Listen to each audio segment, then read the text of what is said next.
A very good afternoon to all my dear students. How are you all? So I hope that chapter number 4, which we were doing in the last two sessions also, is clear to you till where we have done. And students, one information that the Zoom chat is disabled. So you can send in your queries through the BOS app, right? So there I'll be able to see all of your queries. So I can see many of you have already joined: Anoop, Almes, Shifa, Sunil, Sneha, Priyanka, Julie, Vishal, Monica, Sayed, Bipin, Nandini, Ayush. So a very good afternoon to all of you.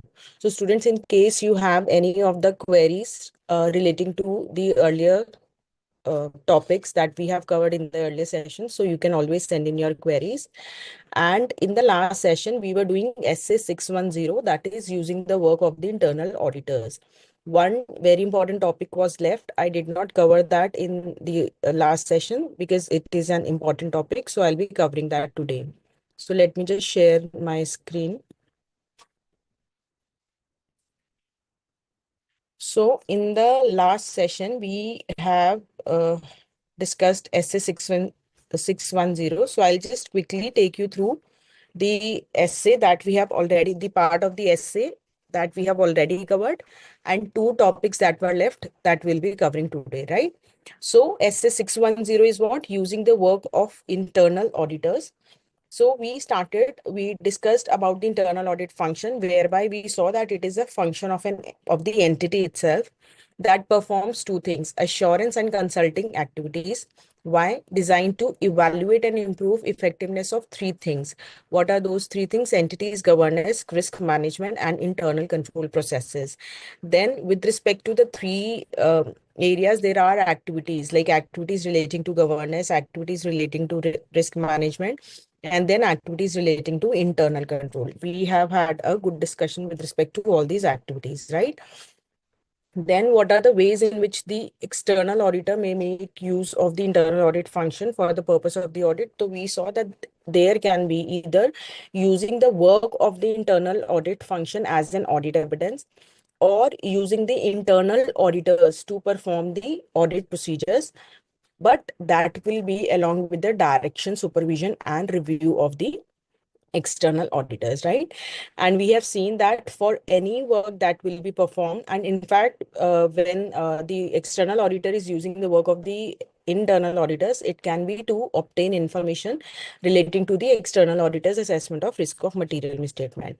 And we also saw that the external auditor has the sole responsibility for his audit opinion, right? There, after we then why are we studying SS 610? Because it provides a framework to the external auditor's judgment regarding the usage of the internal work of the internal auditor. Why? So as to prevent over or undue use of such work, of the work of the internal audit function. Clear? So what are the objectives? So first of all, whether the work can be used, in which areas, to one extent. Having determined that, whether the work is adequate for the purpose of audit, if the internal audit is using the work of the internal audit function. And thirdly, if in case the external auditor is using the internal auditors to perform the audit procedures, that is direct assistance, then direction, supervision, and review of the work, right? So when the external auditor is evaluating the internal audit function, what evaluation will be there? The objectivity of internal auditors, the competence level of internal audit function, and whether the internal audit function applies a systematic and disciplined approach, including quality control. And with respect to these three criterias or evaluation, we have seen a detailed discussion as to what all the external auditor going to check, right? Now, what are the circumstances when the work of the internal audit function cannot be used? If there is no objectivity of the internal audit function, if competence level is not there, and there is no systematic and disciplined approach. So I told you these topics are just the opposite of each other. Same way, this is the topic as to when the external auditor has to determine the nature, extent of work of the internal audit function that can be used, then it depends upon like various factors. So for example, the work of the internal audit function can be used by external auditor in these cases, like testing the operating effectiveness of controls, substantive procedure where limited judgment are involved. So I gave you example of sales purchases. So where more judgment is involved, like determination of, let's say, um, some measurement, some determination of provisions with respect to some uncertainties. So there, if judgments are involved, then or external auditor will use less of the work of the internal audit. Then observation of inventory counts, tracing transactions through information system relevant to financial reporting, and testing of compliance with regulatory requirements, right? And just the opposite of the above topic, that is when the external auditor should use less of the work of the internal audit function and perform more work directly where all significant judgments are there, right? Or judgments relating to planning, performance of relevant audit procedure, and evaluating the audit evidence obtained, where the risk of material misstatement assessed is high, or where there is no objectivity of the internal audit function, or where the level of competence of internal audit function is low, right? Then when the auditor, external auditor decides to use the work of the internal audit function, then he will discuss the planned use of the work with the function so as to provide for coordination of with the respective activities. Then he'll read the reports of the internal audit department so as to obtain an understanding about the nature, extent of audit procedures performed and related findings, right? Then he'll obtain sufficient audit procedures in order to see whether the work that has been done, whether it is adequate for the purpose of audit or not, right? What discussion and coordination is required? The timing of work, the nature of work performed, the extent of audit procedure, materiality, performance materiality, right? Then selection methods, documentation, and review and reporting procedures, right? And when will be the coordination between external auditor and internal audit function be considered as effective? When the discussion takes place at appropriate intervals throughout the year. And then I told you that communication is from the external auditor to internal auditor, and the third point is from the internal auditor to the external auditor. I hope all this is clear to you. So now is the topic. So I've just quickly taken you through the entire essay 610 so as to, so that you are able to recall as to what we all have already covered. Now is the time to cover the topic that we haven't covered in our earlier session. Um, Two topics were left in essay 610 that I'll be covering just now. And after that, we'll be starting with the other essay. Let me just have a look at your queries first. So no queries. In fact, students are saying, I'm clear till where we have covered, right? So see, when the auditor, external auditor, so I told you in the last session also that when I'm saying auditor, I'm saying external auditor. So if I have to specifically say internal auditor, that will be specifically mentioned, right? So when the external auditors have to use the internal auditors to perform the audit procedures for them, so they will be directing, supervising, and review the work of the internal auditors, right? Now, see, if it is so, first of all, the external auditor has to consider whether or not it is prohibited by law to use the internal auditors as direct assistants. And if it is not prohibited, then the external auditor shall plan. The external auditor shall, just a minute. So if the use of the internal auditor, if the external auditor decides to use the internal auditor to perform audit procedures under direction, supervision, review of the external auditor. So first of all, what the external auditor will consider whether the same is prohibited by law or not. And if it is not prohibited, then he'll plan to use the internal auditors as direct assistants, right? Now, see, again, if you are going to use the internal auditors, you as external auditors, you're going to use the internal auditors to perform certain procedures for you, right? So you will have to see whether there are any threats to objectivity and the level of competence. That too you are going to see. Threats to objectivity. Objectivity is to act, capability to act in an honest manner. So there should not be any threat to that objectivity and also the level of competence, right?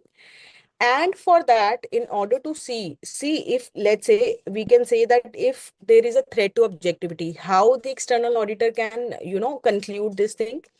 So he can inquire the internal auditors regarding the interest and relationship that may create the threat to objectivity. He'll just discuss with the internal auditors.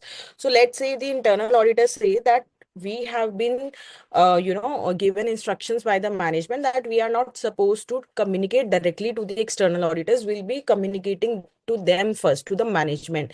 So see, this means that the judgment of the internal auditors may be influenced by the management, right? So that ways the external auditor is going to inquire the internal auditors in order to see whether there are any interest or relationship that may create a threat to the objectivity. So let's say the internal auditors, they tell the external auditors that our salaries or our bonus and incentive is decided by the management. So this is one of the factors that may have an impact on the objectivity with which the internal audit department may function.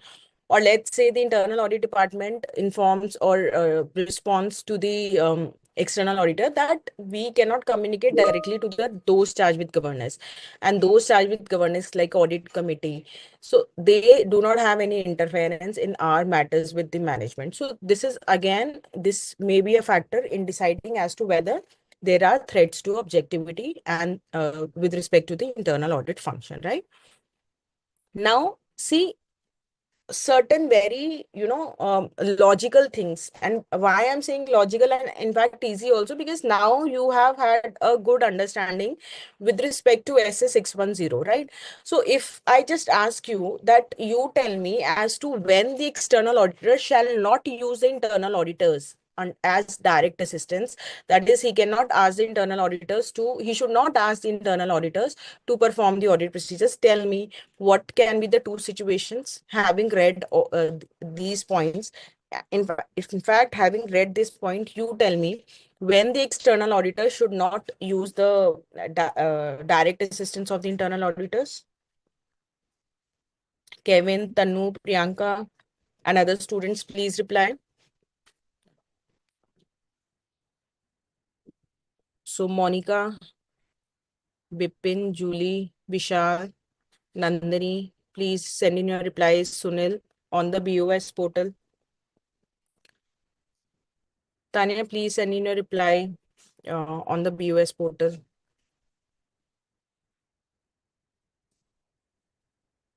So yes, Kevin is saying when there is threat to objectivity, and he is also saying when there is low competence levels. Absolutely correct. So a big no to the direct assistance of the internal auditors when, so what is mentioned in SA 610 that the external auditor shall not use. So it is a big no that you cannot use when there are significant threats to objectivity of internal auditor, or when the internal auditor lacks the sufficient competence to perform the proposed work. Very, very logical, right? Now, if the, let's say this is not the situation that, what are, my next question is, what are the areas, let's say the external auditor decides that, okay, I'm going to use the internal auditors as direct assistants. Now, what are the areas, what are the procedures where internal auditors direct assistance should not be taken? Tell me quickly, send in your replies. What are the areas where, or what audit procedures the external auditor should not ask the internal auditors to perform as direct assistants?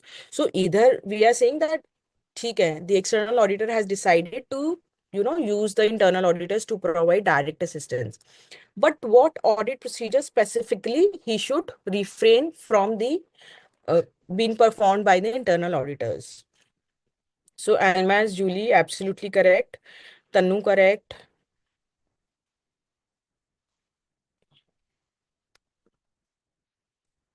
So see, where, so now the topic is that the external auditor is using the internal auditors to perform the audit procedure as direct assistants, and they are directing, supervising, and review their work, right? Now, the external auditor shall not use to provide direct assistance, or I'll just repeat, the external auditor shall not use the internal auditors to provide direct assistance to perform procedures. So here we are talking about the procedures. So that involve making significant judgments in the audit. So very logical. That involves making significant judgment in the audit. Why? Because see, external auditor is responsible. He has the sole responsibility for his opinion. So where judgments are to be applied, so there the external auditor will apply his own professional judgment. Or let's say if significant judgments, you can take example of where provisions are to be calculated, where material uncertainty is there, right? In order to determine as to whether the any liability is to be shown as a contingent liability or provision is to be made. So their judgments are involved, significant judgments. So there the direct assistance should not be used.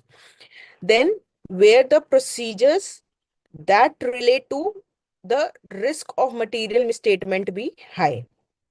So the areas where the risk of material misstatement is high, there also the direct assistance should not be used, right?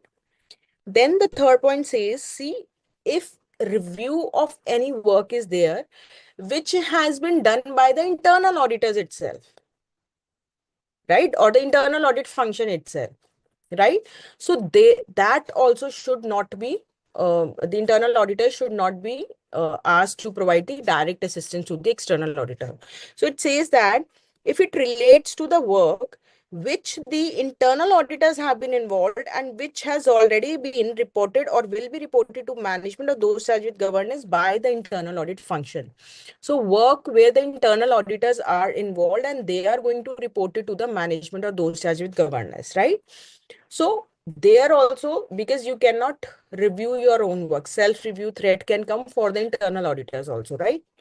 And the last point says the decision as to whether to use the work of the internal audit function or whether to use the internal auditors for providing direct assistance. This decision also, this should be taken care by the external auditors. So external auditors should not ask the internal audit team to decide as to whether the external auditors should use them as should use their work as audit evidence or should use them to perform the audit procedure under direct assistance, right?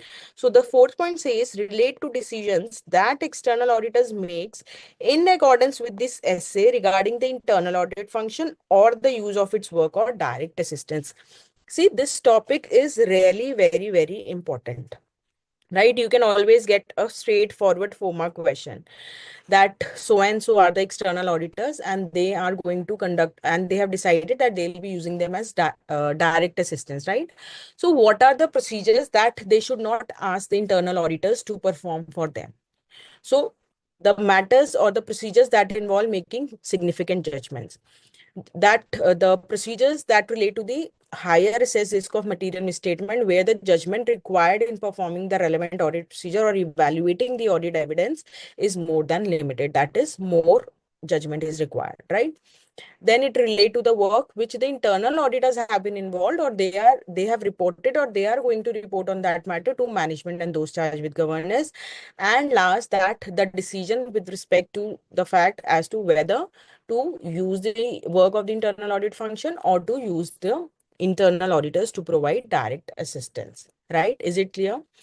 Before looking at your query, let me just finish this last topic of SS 610, which says that so if the auditor has decided, the external auditor has decided that he is going to use the internal auditors for providing direct assistance.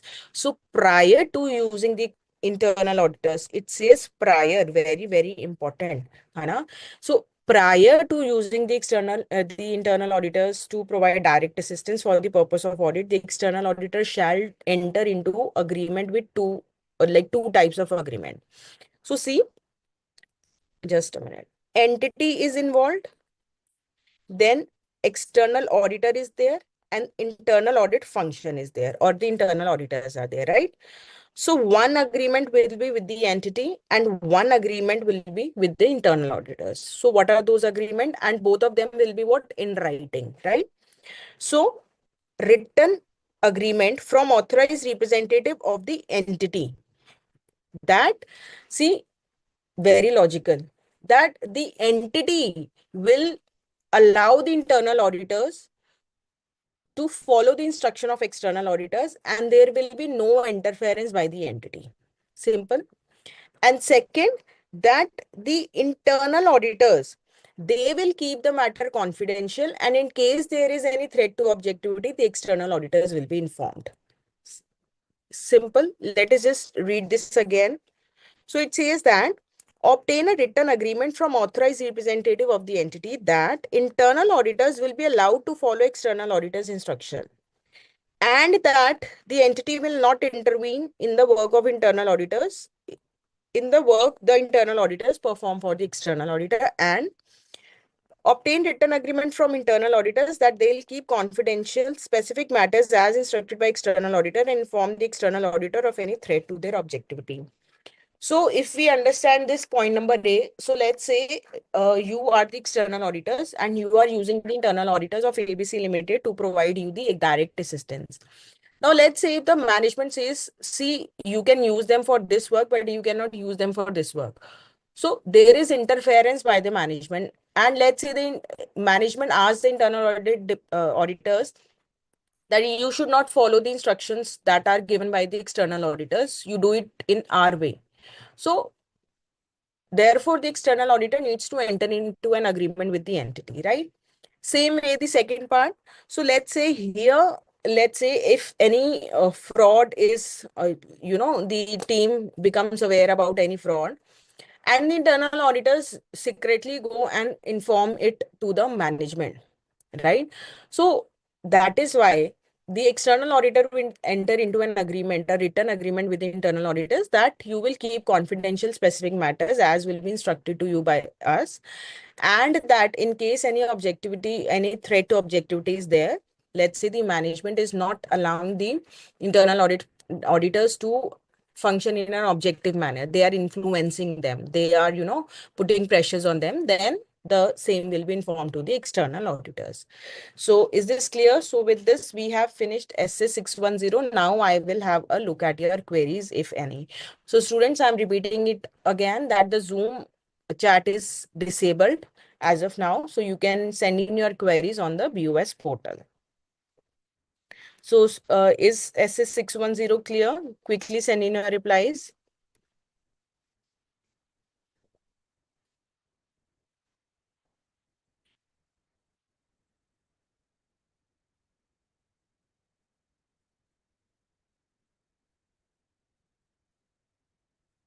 Is it clear?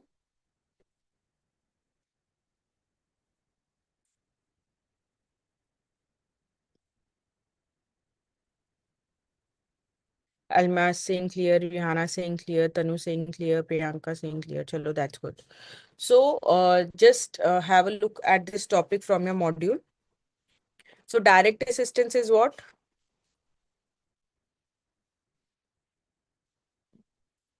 Direct assistance. Just a minute.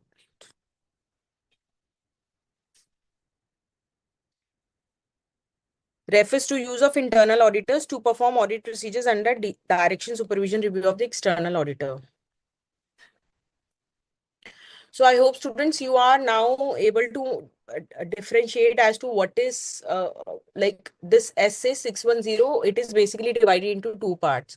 One is where the external auditor is using the work of the internal auditor as audit evidence, the work that has been performed or will be performed. And in the second area, in the second situation or the second part of this essay, the external auditor is using the internal auditors to perform audit procedures as direct assistance, and and it shall be combined with what direction, supervision and review of the work by the external auditors, right? So it may be prohibited by law. So if it is not prohibited by law, then he'll plan to use the internal auditors. He may plan to use the internal auditors to provide direct assistance. So he'll see what objectivity and competence. The external auditor shall not use. So where there are threats to objectivity and competence, and if he decides to use, so he shall not use to perform the procedures relating to significant judgments, higher risk of material misstatement, where the internal auditors are involved, and the decision as to whether to use the internal audit function work or to use them as for direct assistance, right? Then prior to that, two agreements. This is again very, very important. You may get a straightforward question, practical situation like that you are the auditor of external auditors of XYZ Limited, and based on your assessment, you are using the internal auditors as direct assistant, right? So what are the two agreements, right? Or you may get a question that after using the work, the auditor, external auditors have entered into an agreement, right? But these words prior to using the word, this word prior is very, very important. So before using the work of before using the internal auditors, the external auditors should obtain these two written agreements, right? Is it clear? Now, students, the next topic that is given on page number 2.12. Tell me, we have studied about the definition of term IFC somewhere. Tell me, what is the chapter number? Where have you studied about this?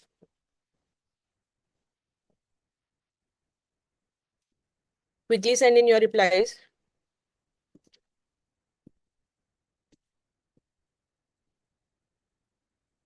Send in your replies. So Priyanka is saying, ma'am, understood, but for retaining, we need to revise a lot. So students, this I always say that your hard work will play a very important role in your passing your exams with flying colors. So hard work is definitely required.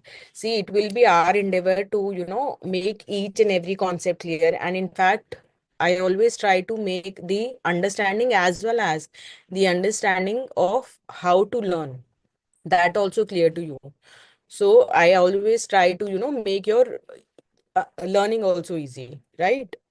But ultimately, you have to learn, you have to, make your notes, and you have to write the paper. So your hard work is definitely required. Priyanka, you are absolutely correct, right? So Monica is saying chapter number 3 may we have read. Kevin is also saying that in chapter number 3 we have studied. So there, if you remember, we have studied about the internal financial control, the regulatory requirements, right? And if you remember, when we were discussing the definition of internal financial control, I told you that it is more or less same as internal control, except for the last point, that is prevention detection of frauds, right? So now, what is the difference between internal financial control and internal control over financial reporting, right? So, see, internal financial control is what you have studied as a definition in chapter number 3 also. That is, these are the PP policies and procedures put in place by the companies for ensuring various things, that is reliability of financial reporting, effectiveness, efficiency of operations, compliance with applicable laws, regulations, safeguarding of assets, and prevention and detection of frauds, right? So this is the internal financial control. This we have done in chapter number 3 also, right? Now, internal control over financial reporting. So basically, see, when we as external auditor, we are giving our opinion, we are supposed to give our opinion on the financial statements, right? However, internal control over financial reporting is required, where the auditors are required to express an opinion on effectiveness of entities' internal control over financial reporting, and such opinion is in addition to and distinct from the opinion expressed by the auditor on the financial statement. So the opinion that the auditor, external auditor, is giving on the financial statement, that too he has to give. But as per the requirements of the Companies Act, as we have studied in the chapter number 3, there is a requirement for the auditor to give an opinion on the effectiveness of the entity's internal control over financial reporting, right? Now tell me, out of these two terms, internal financial control and internal control over financial reporting, which according to you is a wider term? Internal financial control, that is the policies, procedures which are put in place by the companies for ensuring reliability of various like financial reporting, effectiveness, efficiency of operation, compliance with applicable law, regulations, safeguarding of assets, prevention and detection of frauds, right? And internal control over financial reporting में के लिए section 143 subsection 3 clause I में some reporting is required, that we have already covered in chapter number 3. Now tell me, which according to you is a wider term? So let me just have a look at your replies.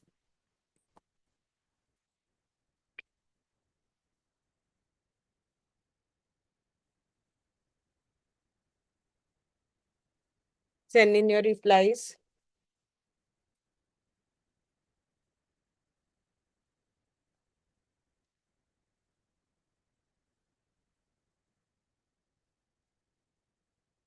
So this is on page number 3.63. So who all are asking the page number of chapter number 3.63. So internal financial control is a wider term, and internal control over financial reporting. So see, the second term is relating to the internal control that is pertaining only to the financial reporting, and with respect to which the external auditor is going required to report, right? But the company implements the internal control with respect to each and every aspect, with respect to financial aspect also. So internal financial control, maybe a part of it is what internal control over the financial reporting, right? Is it clear? Yes, Priyanka correct, Tanu correct, Rihanna correct, Monica correct, Kevin correct, Tanu correct, right? Okay. And now there is a query. So I hope this topic is clear. So with this, we have completed SA 610. Now there is a query of Priyanka. She's saying, ma'am, at some point, if there is some conflict between internal auditor and external auditor while performing audit procedures, then what to consider in such a situation? See, students, here the external auditor is applying his professional judgment in order to determine as to whether to use the work of the internal audit function or does as direct ignore. He may just ignore the internal audit function. So it all depends upon the external auditor's professional judgment, because ultimately he is responsible for the opinion that he's going to give on the financial statement. This is just a a help to the to the external auditor that he may. And SA 610 says that if you are going to use the internal audit work as audit evidence or the internal auditors, then these are the parameters within which you can use. But it does not say that you will have to use, right? So in case the external auditor decides, which ultimately depends upon his professional judgment, his assessment of risk of material misstatement. So Priyanka, I hope your query is resolved. So it is up to the external auditor only, because there is no compulsion as such for the external auditor to use, either the internal audit work as an audit evidence or the internal auditors as direct assistants. There is no compulsion. But when he is going to use, then he need to follow SA 610, right? Because if you remember, I told you the very, the reason why SA 610 we are studying. SS 610 basically it limits or it helps to prevent the undue or over usage of the work of internal audit function, right? So Priyanka, is your doubt clear? Yes, external auditor will always apply his professional judgment, because ultimately he has the sole responsibility with the opinion that he's going to give. Right, Priyanka? Whatever you have mentioned is absolutely correct. So, students, is it clear? So now, as I have told you in the last session also, that अभी के लिए 30 at the end of the session, though in your module in continuation you will see that after SA 610 SA 530 is there, but since SA 530 is in itself a very big essay, I'll be taking it up later on, right? So abhi I'll be taking up small essays like SA 501, small and easy essays, SA 501, SA 505, right? So good to go. Shall we start with essay 501? Just give me a minute. Any query, if you have, you can always send in your queries.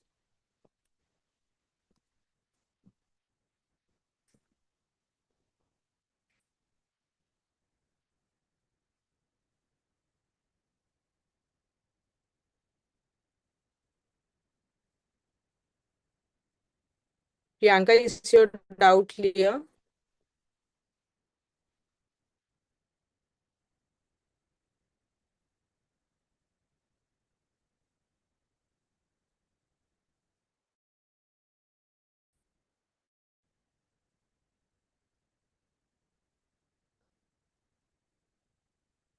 So now we'll be starting with essay 501. And I think I said 510, so we will be doing essay 510 also, but abhi ke liye I'm starting with essay 501. Tell me, what was the name of essay 500?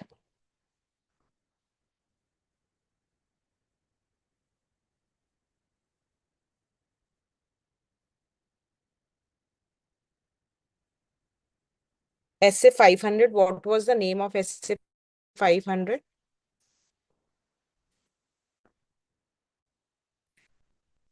So after completing with page number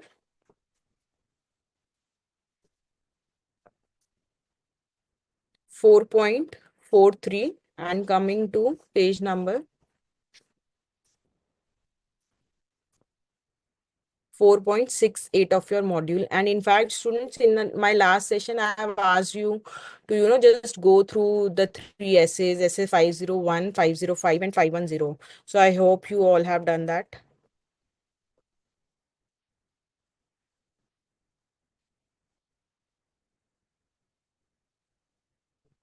See, Kevin is saying, ma'am, if the internal audit function is not at all cooperative, can external auditor give a modified opinion in the audit report?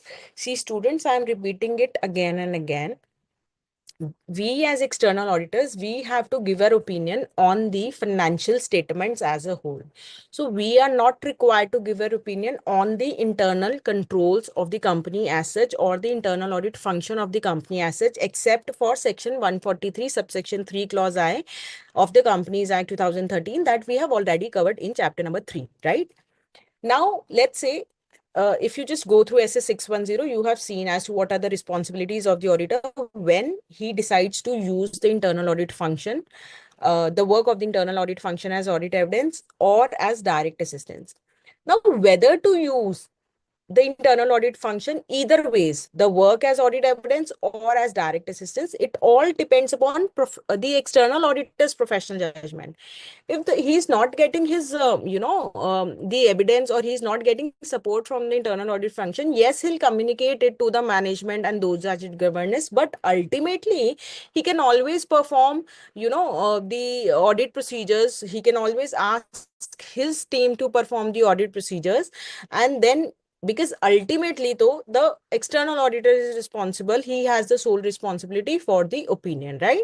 So why we are studying this SS 610? So as to avoid any undue or excess usage of the work of the internal audit function.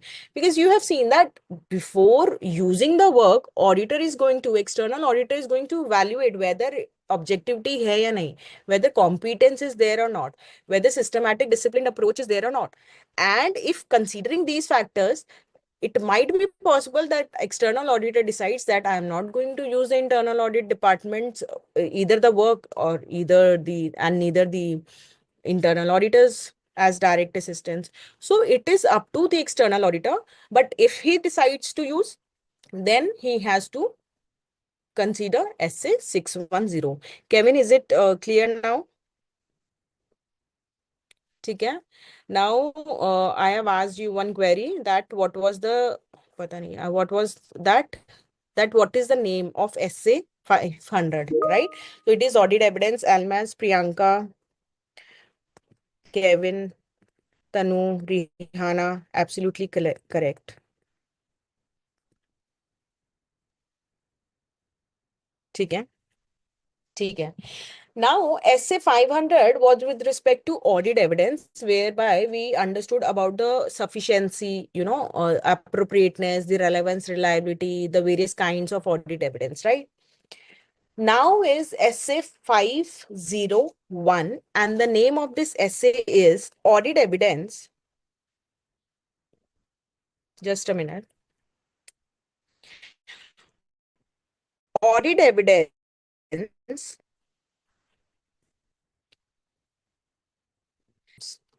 So, as you can understand from the name, so certain selected items. So, essay 501, though it is about audit evidence only, but some considerations that are useful for the auditor with respect to certain selected items. So SA 501 will, the auditor is going to use that SA, or SA 501 will come into picture if and only if the items that are selected by SA 501, that the auditor is going to, that the auditor is checking, right? So for example, when, like we will be discussing about this entire SA in detail, but just see that the selected items by SA 501 are what? Inventory, and that too the existence and conditions, and that too the completeness of litigation and claim, and then segment information, and that too only the presentation, just a minute, the presentation and disclosure of segment information. So if the auditor is working upon these aspects of the selected items, so what are the selected items? The inventory, the litigation claims, and the segment information. And what aspects? Existence and condition of inventory, completeness of litigation, presentation, disclosure of segment information, then only SA 501 will come into picture. So if I ask you that the auditor is, considering the existence and condition of the building, so then will SA 501 come into picture? Answer is no, right? So just have a look at the name of this essay again. Audit evidence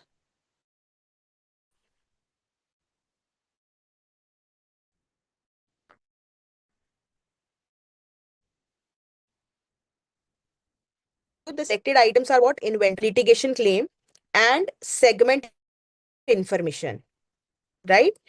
And there are certain specific considerations for the auditor. What are those considerations that we are just to discuss? And with respect to inventory also, existence and condition. So valuation ke liye auditor may not come here, right? So existence and condition and inventory, SA 501. Completeness of litigation and claim, SA 501. Presentation and disclosure of segment information, SA 501, right? So I hope the name audit evidence, specific considerations for selected items, I hope this name is clear. Quickly send in your replies. Is this name clear?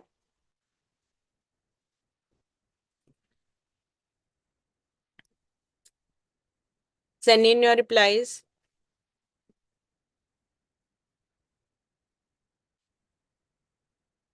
Okay. So SA 501, it deals with specific considerations by the auditor in obtaining sufficient appropriate audit evidence. So audit evidence is to be obtained. So I told you SA 500 is with respect to audit evidence, and the name is audit evidence for SA 500. And it is just an extension of this essay only. You can just understand it in this way, that SA 501 is an extension, so audit evidence, but specific consideration for selected items. And if I ask you what are those selected items? Existence condition of inventory, completeness of litigation and claim, presentation disclosure of the segment information. Now what okay? Now it deals with the specific considerations by the auditor in obtaining sufficient appropriate audit evidence with respect to certain aspects of inventory, litigation and claims, and segment information. So what is the objective of the auditor as per SA 501? To obtain sufficient appropriate audit evidence regarding these things: existence condition of inventory, completeness of litigation claim, presentation disclosure of segment information as per the applicable FRF. So I hope it is clear. Students, you are going to find it really very easy and interesting also, because this is very practicable.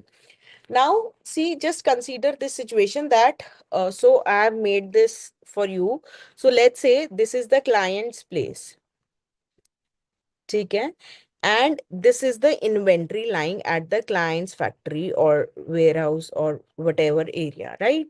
This is the management, And these are the personals of the client only, the management personals only, who are going to, conduct the physical inventory count. And this is our auditor.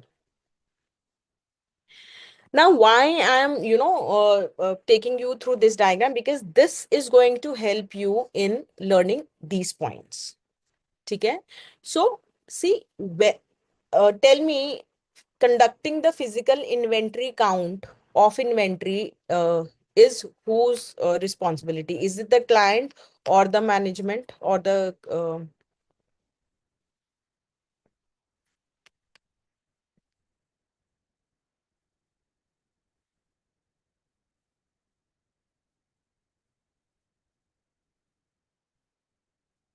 so quickly send in your replies.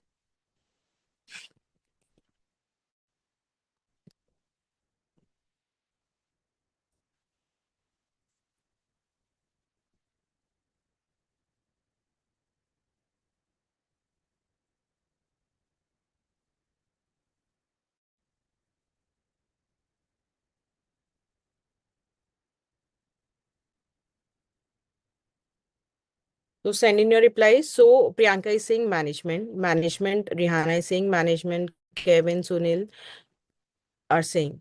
See, conducting the physical inventory count. So physical inventory count, see, it is one of the internal controls that the management implements, right? And then what auditor has to see, he'll observe it. If you remember, we have had a discussion about this when we were discussing about the various audit procedures that the auditor performed, right? And there in observation, I discussed this with you, right? So it is the responsibility of the client organization, right? Now, auditor is going to observe this. And in order to observe, now let's say if the client organization, they have the total asset side of 10 CR, right? And let's say the inventory that is lying is of 1 lakhs. So maybe auditor may decide that the inventory here is not material, and he may decide not to perform the or not to, attend the physical inventory count, right? So where the inventory is material, now let's say out of this 10 CR, 3 CR is inventory only, right? So here auditor considers it to be material, and if since the inventory is material, he decides to, let's say, attend the physical inventory count. Now our auditor, he's attending the physical inventory count. So tell me, will he just attend the physical inventory count, have a cup of tea and come back? So the answer is no. When the auditor is attending the physical inventory count, he is required to consider various aspects.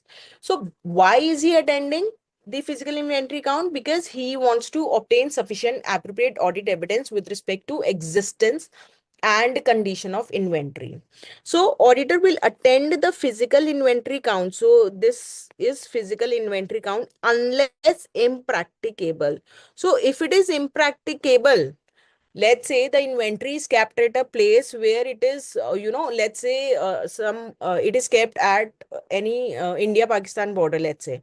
So let's say it poses threat to the security of the auditors. So it becomes impracticable. Now that situation also, what to do? SA 501 will come to our rescue, that we'll be doing later on, right? So if auditor decides inventory to be material, in order to obtain sufficient appropriate audit evidence with respect to existence and condition of inventory, auditor will attend the physical inventory count unless impracticable. And when the auditor is going to attend the physical inventory count, see, now, just consider this is the management and these are the personals who are conducting the physical inventory count, right? So, management must be giving certain instructions to these personnel that this is the way you are going to, conduct the physical inventory count. This is the way you are going to record the results of the physical inventory count. So auditor is going to evaluate such management instructions that are being given to the personnel who are conducting the physical inventory count. And then he will observe as to how such physical inventory count is actually been done. So first is the instructions, the procedures for recording and controlling the results of the physical inventory count, and second is observing as to how actually that physical inventory count is conducting place. Now when the inventory is kept here, should the auditor inspect that inventory also? The answer is yes. Why? Because let's say these two are empty bags. So let's say the auditor is conducting the audit of a rice company, rice shellers, right? But these are empty bags. So auditor should, auditor should also inspect the inventory. Let's say these are in a very, bad position. They are damaged. Let's say it is some machinery part, but it is obsolete or damaged. So auditor should inspect that inventory also. So I told you, auditor will not just attend, have a cup of tea and come back. No. First, he is going to evaluate the management instructions and procedures of recording and controlling the entire process. Then the second thing is he'll observe as to how the physical inventory count is been conducted. And then he will also inspect the inventory. And let's say there are three or four warehouses whereby the inventory is kept. So auditor can always ask the management that with respect to, let's say this is the entire area, this area I am going to perform test count, that I am going to count along with your personnel, right? So he may perform test count. Is it clear? Are you able to understand it through this diagram? So let us just have a look at the 4 points from your module.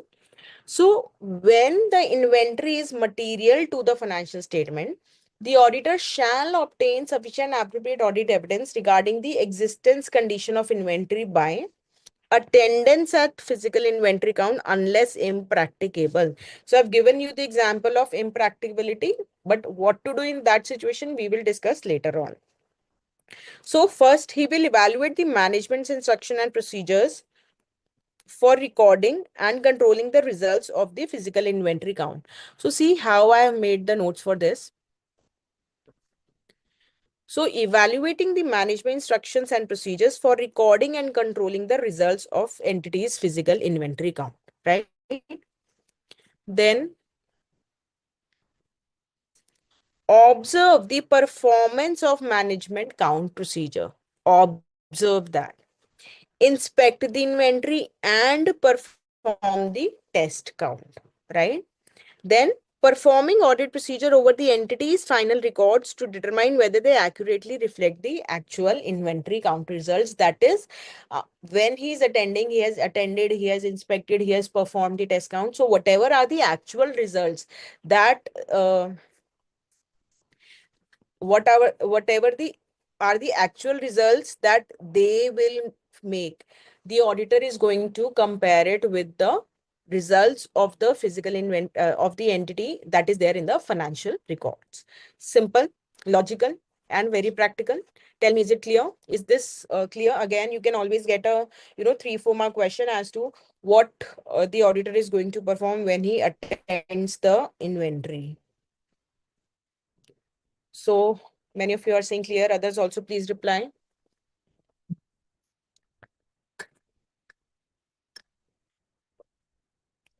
Send in your replies, students.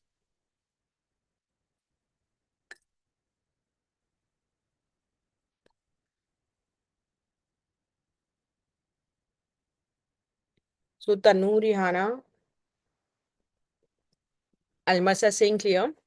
And Gavin is saying that this diagram made it clear.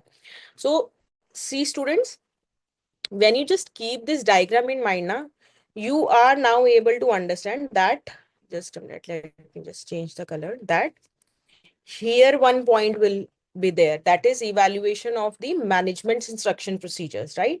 Then here one point is there. That is what? Observing the performance of physical inventory count.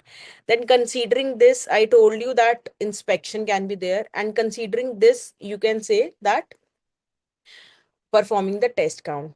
And in fact, you can incorporate this here only, that let's say with respect to this particular area, auditor decide to perform test count. Okay? Is it clear? So Tanu is saying, ma'am, before lecture, I understood 20%, but after your explanation, I understood the rest 80%. So that is really very good. Saying clear. Chalo good. Okay. Now, once the auditor, so this attendance as physical inventory count, this is just the same that we have discussed. Now, while the auditor is deciding, he is planning the attendance as physical inventory count, what all is he going to consider? So matters relevant in planning attendance. So planning attendance may, so first of all, let us discuss as to what all planning, that is who all are going to attend that physical inventory count, when are they going to attend simultaneously at all the location. Let's say the company is having various warehouses, factories, right? So whether the seniors will go or the article clerks, they can also go, right? So all those planning, right? Now, what are the matters relevant? So first is nature of inventory. So let us just, take an example. Let's say the inventory count of diamonds, of jewelry has to take place. So chances are there that the engagement partner may decide that, okay, I will go or the seniors will go to conduct the physical inventory count, right? So I hope you are able to understand what topic we are going to study. So the topic says matters relevant in planning the attendance at physical inventory count. So planning includes each and every planning with respect to the attendance, how they are going to go, each and everything will come here, right? So let's say if with respect to inventory, the auditor assesses that the risk of material misstatement is high. So there again, maybe sending the article clerks is not, beneficial vis-a-vis sending a team of, seniors, right? Or then nature of internal control. If auditor considers that the internal controls are really very, very effective, then he may, decide to send a team of, let's say, only 1 or 2 persons to just go and, attend the physical inventory count, and maybe only at one location, right? So let us have a look at these topics from your module. So attendance as physical inventory count. So nature of inventory, right? Stages of completion of work in progress, the risk of material misstatement related to inventory, nature of internal control, right? Then whether adequate procedure are expected to be established and proper instructions are issued for physical inventory count, timing of physical inventory counting, right? Whether the entity maintains a perpetual inventory system. Perpetual is what? Continuous. So like in your these grocery shops, malls, big stores. So as and when the items are sold, the inventory records get updated. So perpetual, continuous recording is there, or let's say at fixed intervals, the inventory records has been maintained. So whether it is perpetual, continuous inventory record system, right? Then the location at which inventory is held, including the materiality of the inventory and the risk of material misstatement at different location, in deciding at which location attendance is appropriate. So what are the locations? What is the materiality of the inventory at particular location? So let's say at one location, 90% of the inventory is kept, and at 3, 4 locations, 10% of the inventory is kept, right? The risk of material misstatement at different locations. So auditor is going to consider that. And whether assistance of auditor experts. So the way I gave example of diamonds. So see, with respect to inventory of diamonds, you have to consider the carat or of what quality diamonds are, right? Because their price varies based upon the quality of the diamonds. So maybe auditor decide to take an expert with him, right? So that way auditor is going to consider. So how to perform test counts? See, it basically says, suppose your warehouse, let's say it has 3 floors, and you decide, okay, with respect to the ground floor, I am going to perform the test count with my team. Otherwise, though, conducting the physical inventory count, it is the duty of the management personnel. It is the responsibility of the management because they have implemented it as a part of their internal control. Now, when the auditor is attending, he is observing that physical inventory count. He may ask that, okay, with respect to this factory, me and my team, along with your personnel, we are going to just perform the test count. That is, we are going to count the number of, let's say, if there are any cartons, or let's say there are any bags of rice. So we are going to count them. Is it clear, Ayush?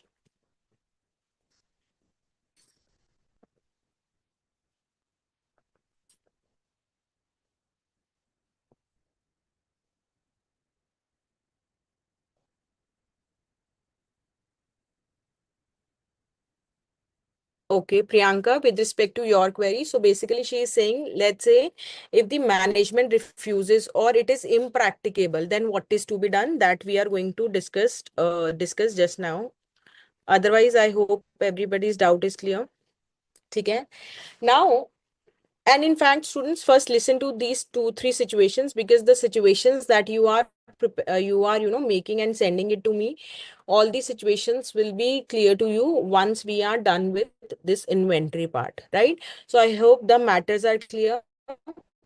Now, if the physical inventory count, let's say, see the inventory amount that comes in the balance sheet, it is as on 31st March, right? As on the close of the year, right? That is as on the date of the financial statement. But let's say the date of the financial statement is 31st March, right?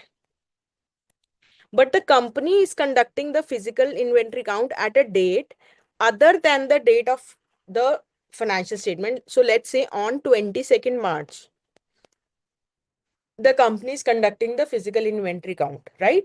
So what to do? So simple, just attend the physical inventory count on the date on which the company is conducting. And then from let's say the company is conducting on 22nd March and the as on 31st March. So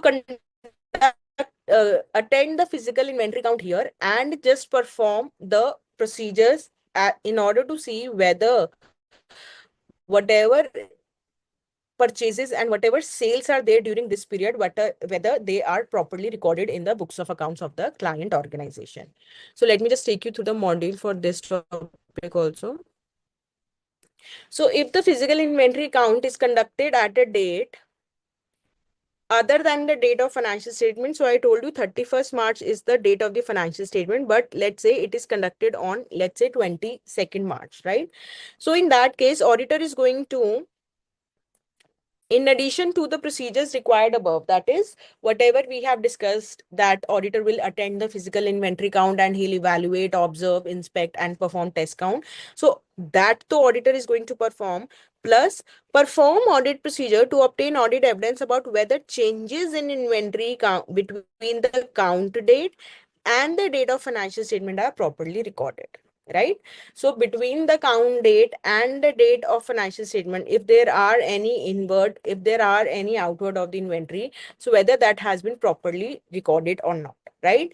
And in order to see whether they are properly recorded or not, auditor is going to consider that whether perpetual inventory records are properly adjusted. So if continuous inventory records are being maintained, so whether proper adjustments in those records are there or not, whether reliability of the entities perpetually inventory record, like the perpetual inventory record that the entity is maintaining, whether that is reliable or not, and in case any difference is there in the actual count and what the records are showing, what are the reasons for the same, right?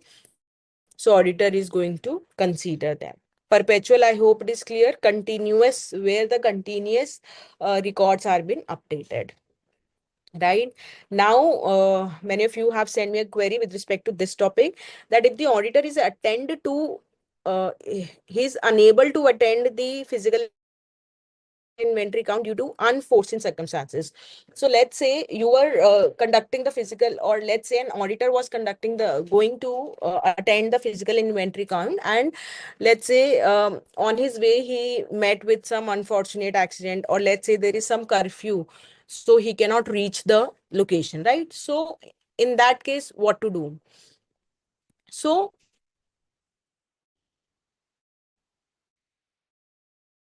let's say if on 31st March, the audit ended because of unforeseen circumstances, right? Now, let's say the company is conducting the physical inventory count on 20th April, right? So the way we have discussed the earlier topic, this topic also says that make or observe some physical inventory count on alternate date. Ask the management that, okay, I'll be coming on this particular date, right? And with respect to these two dates, perform audit procedures on the intervening transaction. Intervening transaction is what? The date of the financial statement and the day when you performed some of the physical inventory counts. Simple, just the same as we have done the earlier topic, that is when the physical inventory count is been conducted at some other date. But there the management was conducting it on some other date. And this topic says that due to unforeseen circumstances, you were unable to attend the physical inventory count. So auditor may make or observe some physical inventory count on alternate day. So let he discusses with the management and management says that okay, on 20th April also we are conducting the physical inventory count, or you come and you can perform some test counts, right? And if with respect to the intervening period, auditor is going to perform the audit procedures. What does that mean? Whether whatever purchases were there, whatever any outwards were there, whether they have been accounted for or not. Is it clear?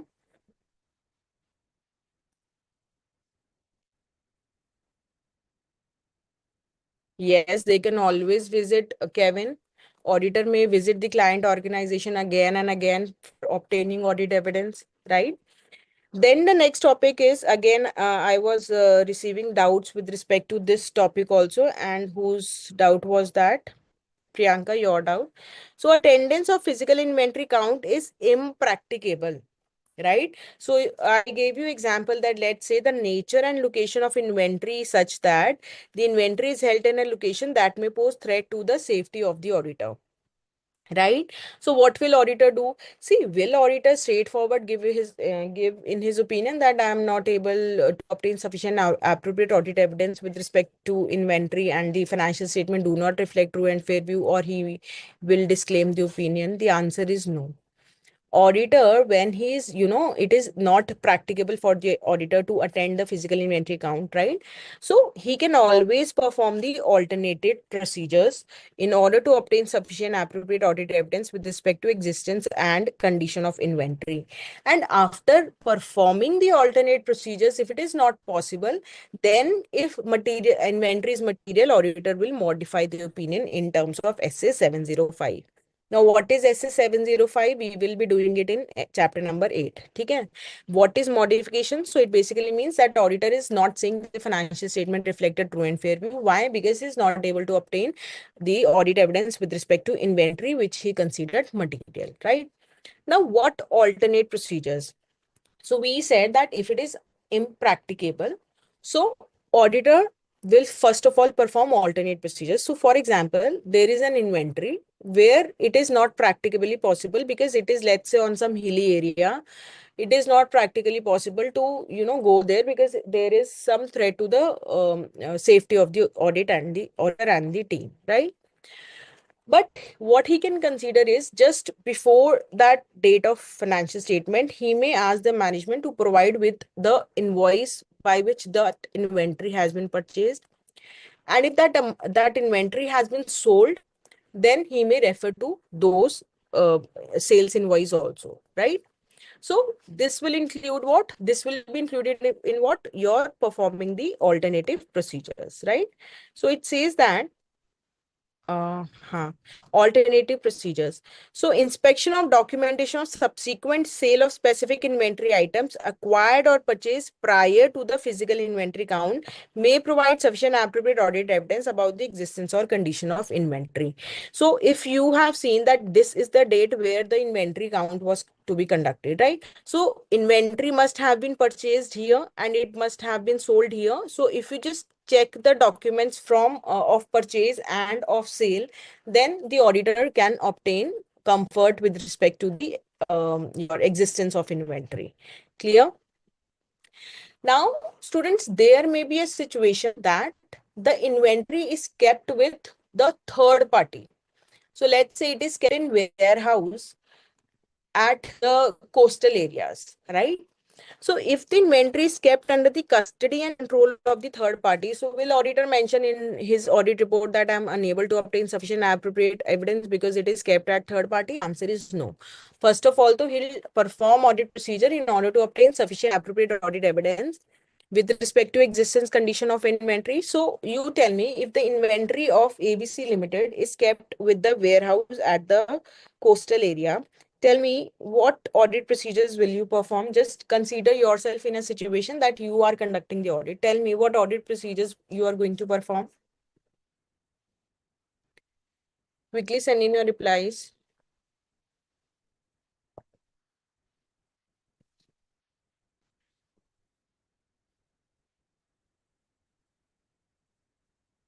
Kevin, I hope your doubt is clear.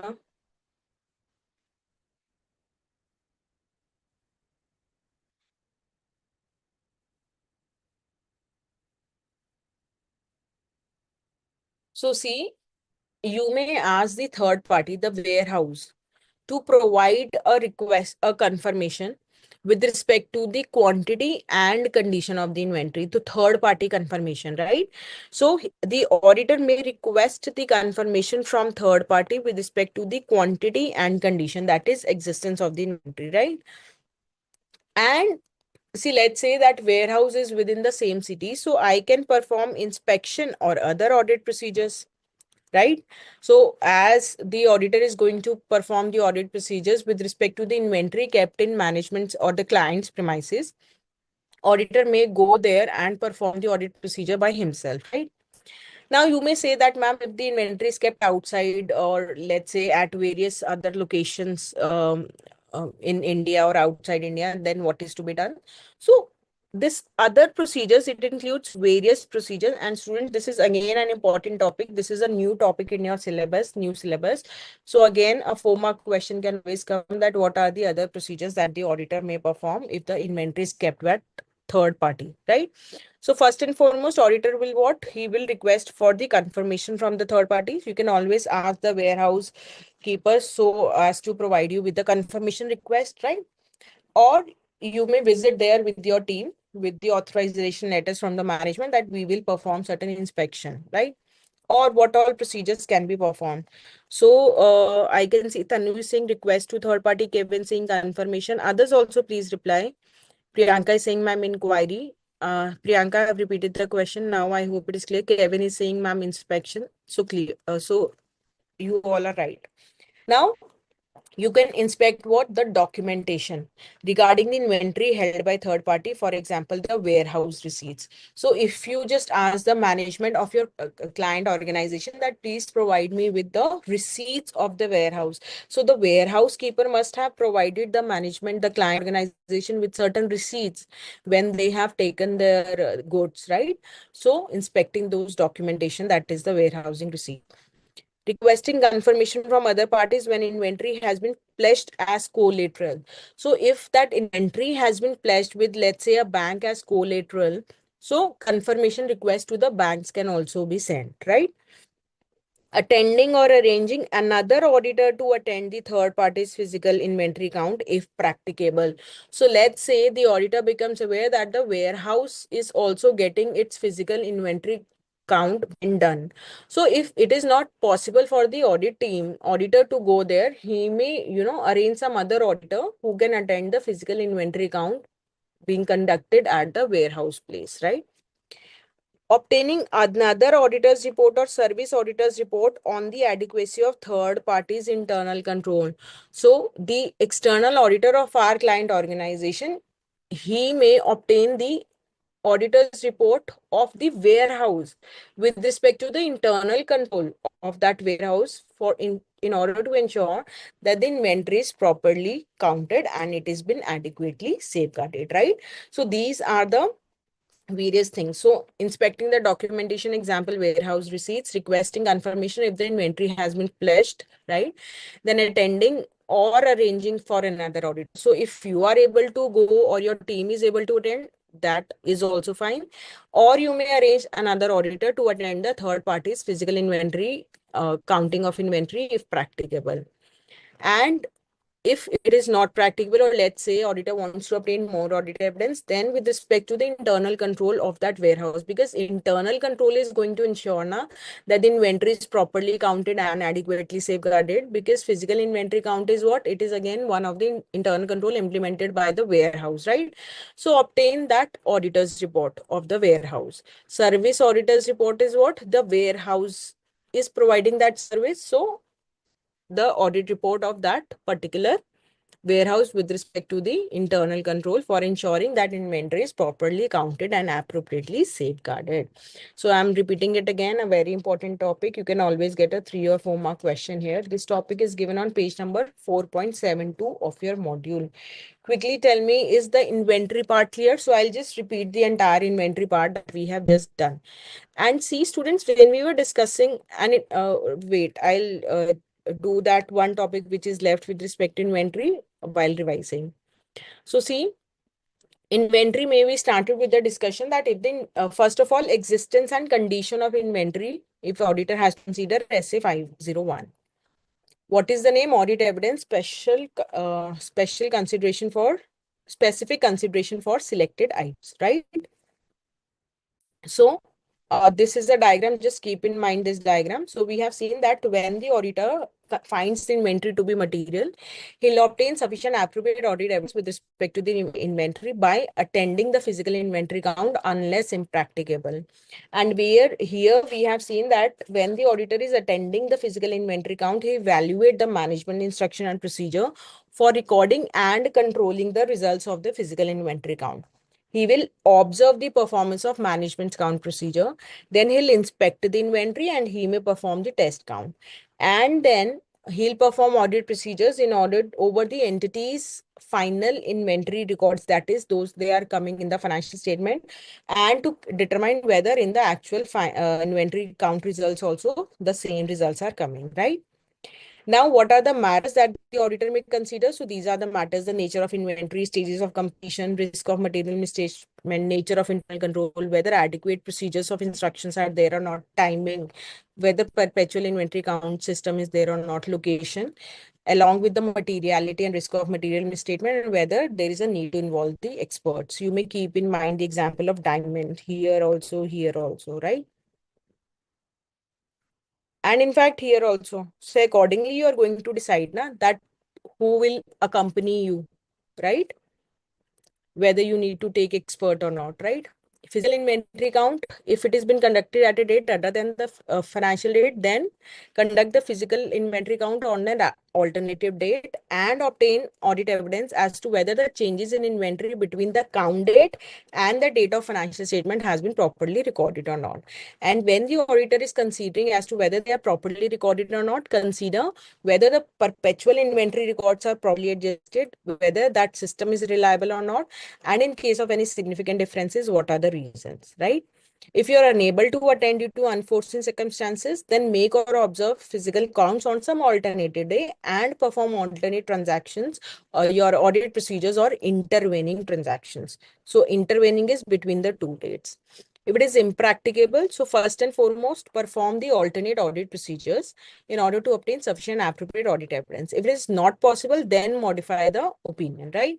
Now, what is impracticable? So where it may, inventory is held at a location that may pose threat to the safety of the auditor. And what can be the alternative procedures? So I told you that purchases ka documents and sales ka document here. So auditor can uh, obtain sufficient appropriate audit evidence with respect to existence and condition of inventory here, right?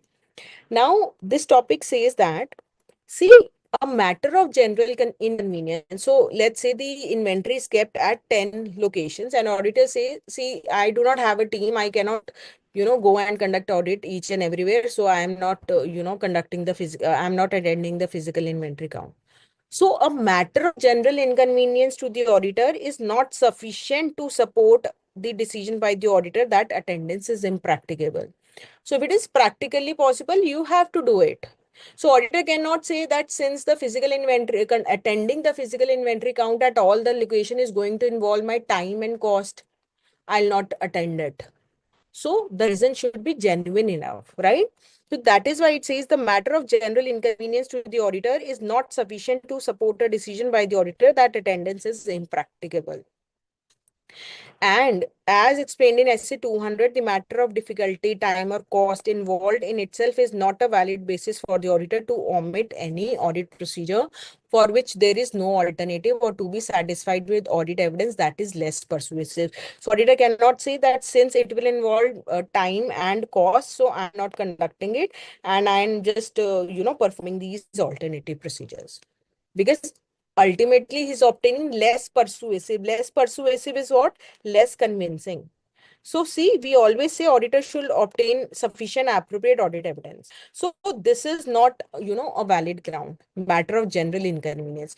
If it poses threat to the security, to the safety of the auditor, then perform alternative procedures. Okay. And then if the inventory is kept at third party, I'm telling you again and again, very important. You can always get a very well drafted, practical based question here, so that you are conducting the audit of XYZ Limited. Inventory is very material and it is kept at various warehouses along with the cost, right? Now, what audit procedures will you perform? So first of all, request confirmation from the third party with respect to quantity and condition, and perform inspection and other procedures. So what are other procedures? Inspecting the documentation like warehouse receipt, requesting confirmation from other parties if the inventory has been pledged as collateral, attending or arranging for another auditor to attend the third party's physical inventory count if practicable, and then obtaining another auditor's report or service auditor's report in order with respect to the third party's internal control. So tell me, is it clear? Is it clear? So this litigation and claims wala part and segment information, I'll be doing this after the break. But before that, just tell me, inventory 501, is it clear?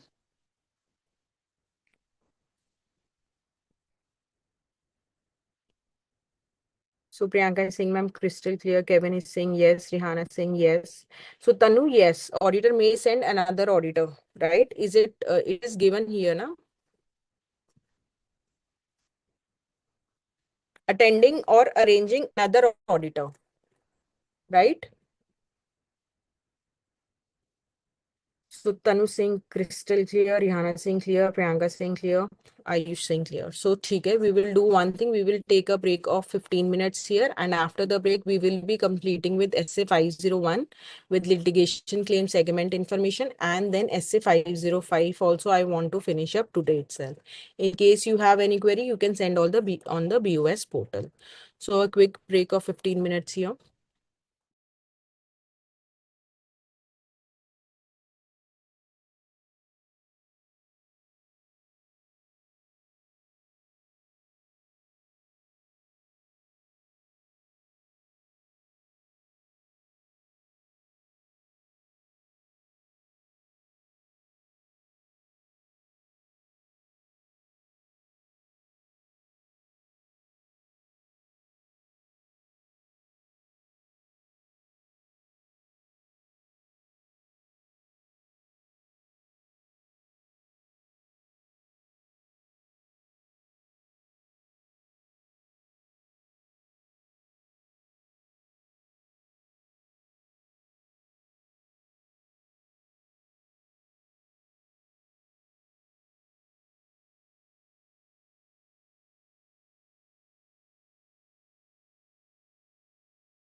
So welcome back, students, after the break.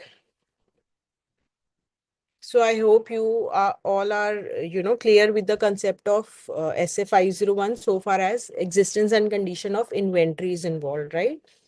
So our next topic is litigations and claim, and that too completeness of litigation and claim, right? So litigations are what? The disputes, right? And claims are what? If any amount is to be paid, right? Any compensation is to be paid, right? So auditor shall design and perform the audit procedure to identify the litigations and claim that give rise to risk of material misstatement, right? So how the auditor can, obtain audit evidence with respect to the litigations and claims, how the auditor can identify all litigations and claims, that whether all litigations and claims that were supposed to be disclosed in the financial statement, whether they have been disclosed. Because we are talking about what? Completeness of litigations and claims. Now tell me, what is the first audit procedure that comes to your mind? Do not look at the modules or the screen.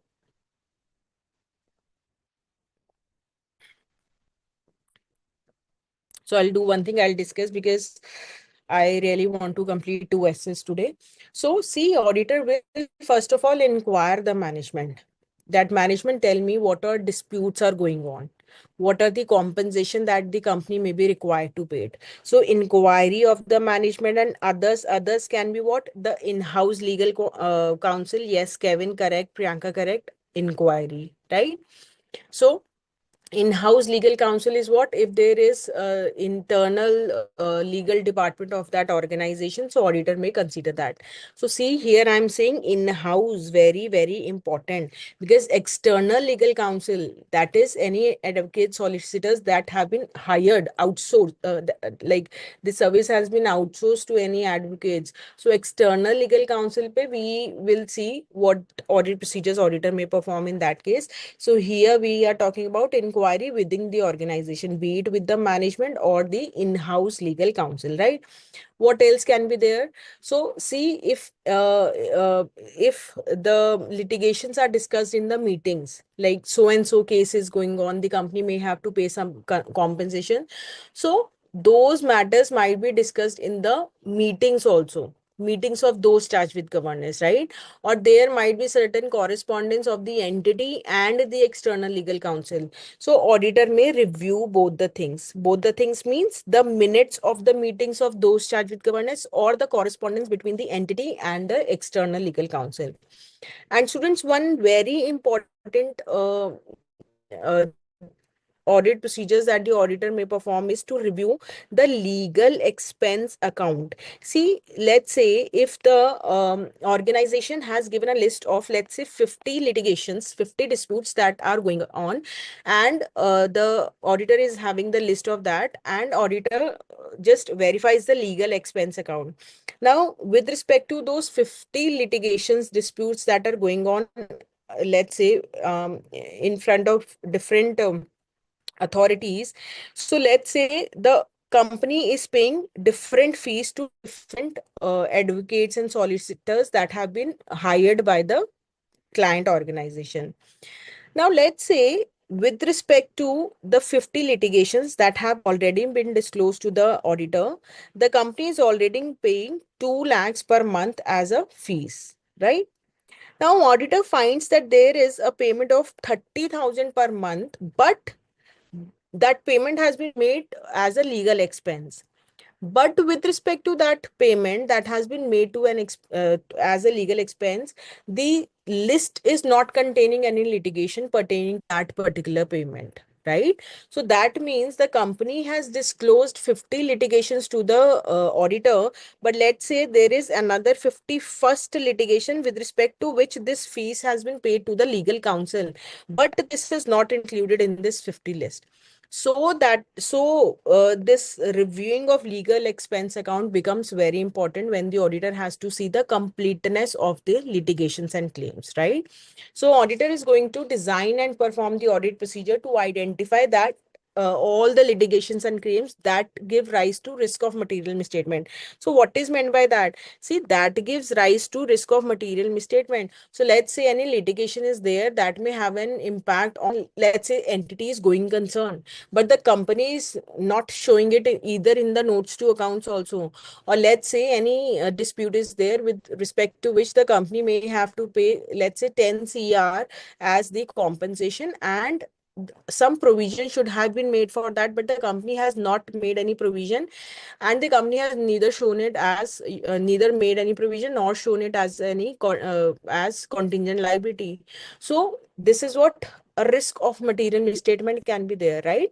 So auditor will design and perform all these audit procedures like inquiring the management and in-house legal counsel, reviewing the minutes of the meeting of those charged with governance, because see, such matters involving the disputes and all are always discussed in the meetings whereby the those Rajiv governors are there, right?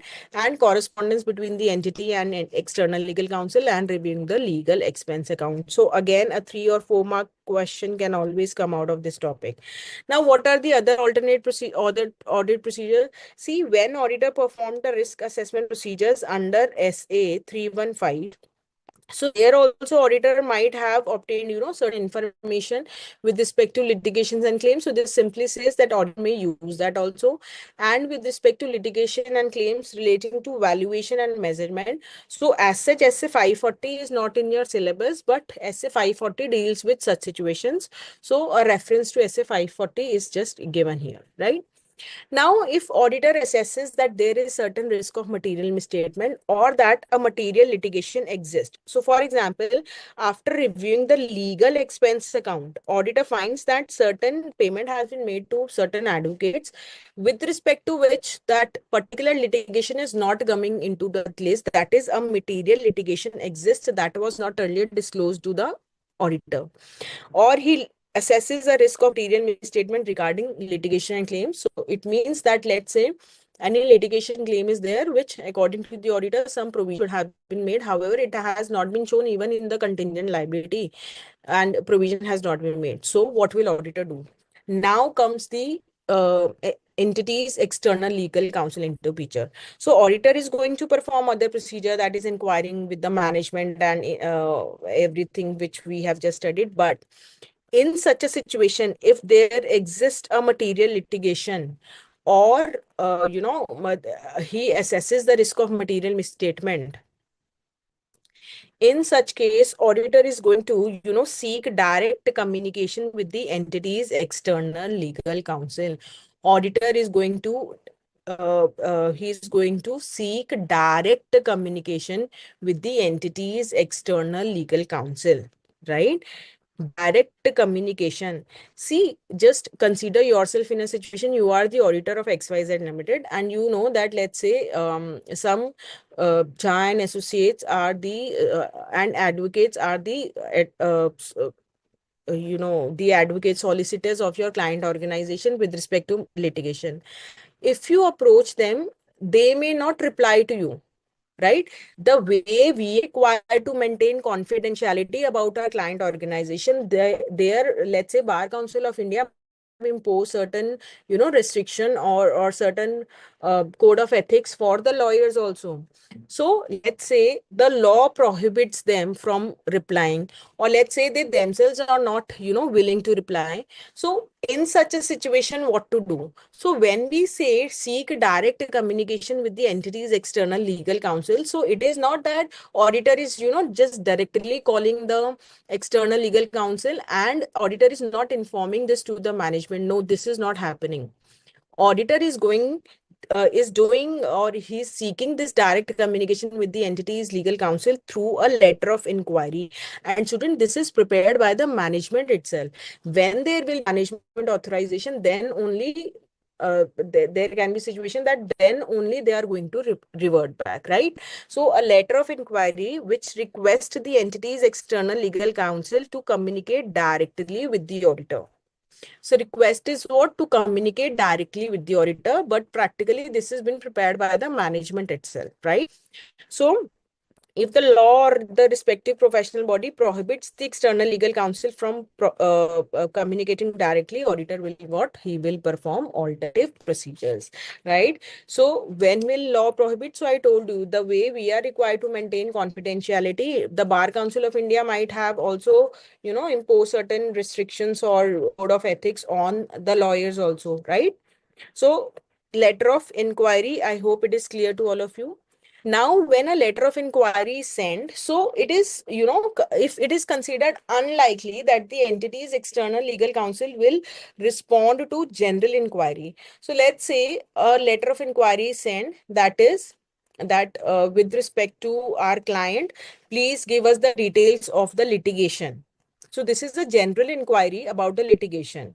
So it might be possible that either the law is prohibiting, or let's say the external legal counsel is not, responding. So in that case, what is the option available to the auditor? In that case, auditor should seek specific inquiry. Again, a very, very, important question from your examination point of view, a new topic that has been added in your syllabus, right? So a letter, the external auditor, he may seek communication through letter of inquiry, but that inquiry will be specific inquiry. So what was the general inquiry? That give us the details with respect to this litigation that our client is having, right? Now, what is the letter of specific inquiry? So in the letter of specific inquiry, instead of asking the external legal counsel to give us the detail, that is we the external auditor, we are ourselves giving the details to that counsel, and we are just asking him to confirm all those details. So what will that letter of specific inquiry include? A list of litigations and claims. So we are not saying that please give us the list that our client of all litigations and claim pertaining to our client. We are saying, see, this is the list of the litigations and claim, and wherever applicable, management's assessment of the outcome of each identified litigation and claim, its estimate of financial implications, including the cost. So we will be mentioning that, okay, 1, 2, 3, these are the cases, and according to the management, this is the, the financial implications. That is, this is the compensation that may be paid, and this is the cost that may be involved.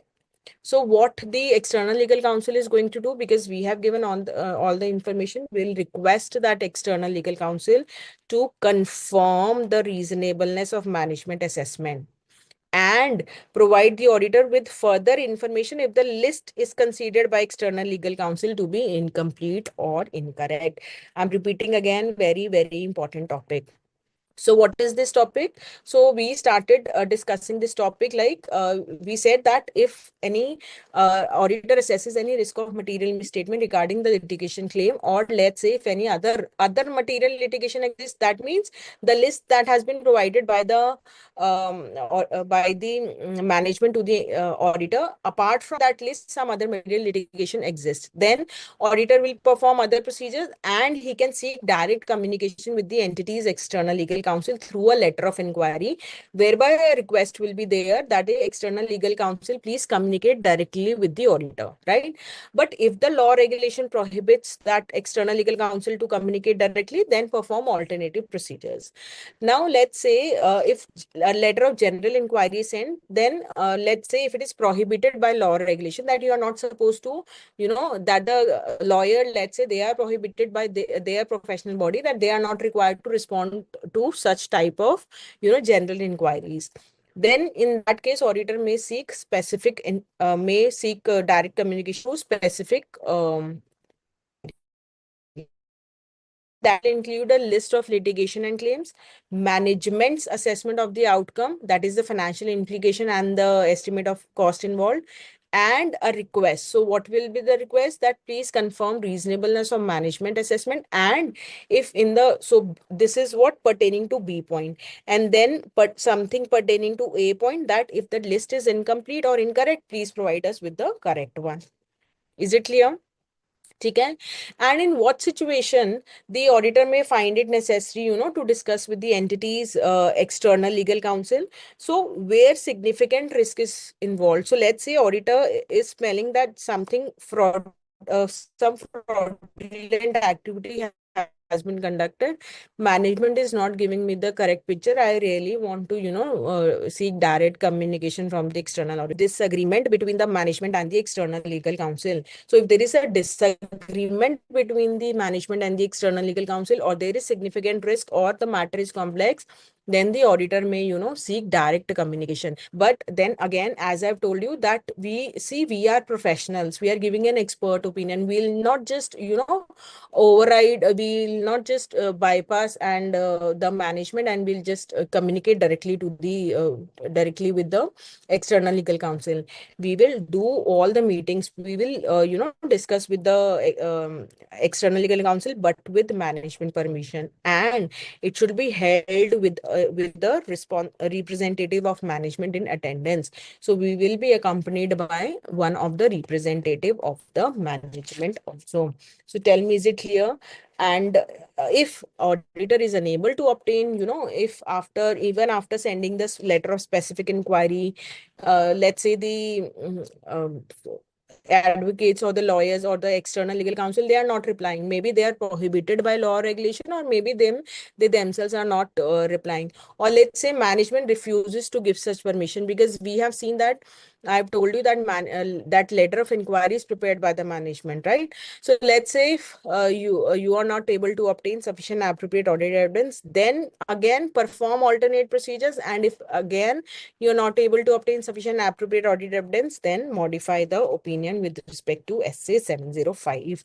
And students, we will see that auditor is going to see this. We are going to see auditor will obtain what? Written represent also. So though this is not given in your module, so abhi ke liye just consider that if the auditor, he is still not able to obtain sufficient appropriate audit evidence, he can always obtain a written representation from the management in writing, that please management, give this to me in writing, that all the litigations and claims, all possible litigations claims are disclosed to the auditor, and they are appropriately accounted for and disclosed as per the applicable FRF.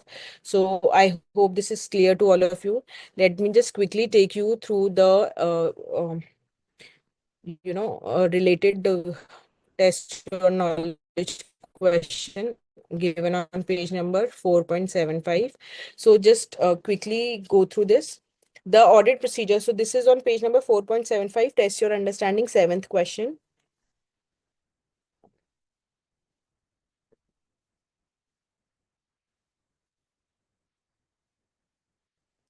So see, students go through this test your understanding. There is one doubt of Kevin with respect to these two things, Hana, that the list of litigations, management assessment of item. So let's discuss this point.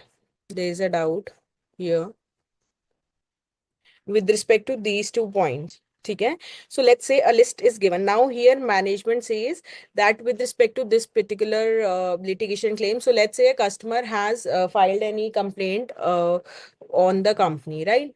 uh, the company is manufacturing cylinders, and some cylinders have burst, and the customer has filed any complaint. So let's say here company says we may be required to pay a compensation of 1 CR, and along with that there may be the cost that may be involved is 10 lakhs. So according to the management assessment, the payout with respect to this particular litigation is what? 1 CR plus 10 lakhs.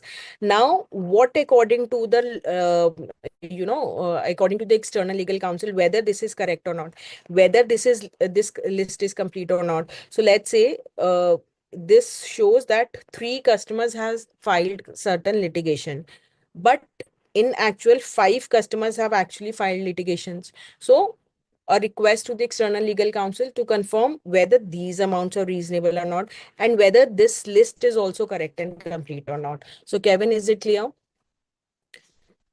Meanwhile, others, please go through this test your understanding.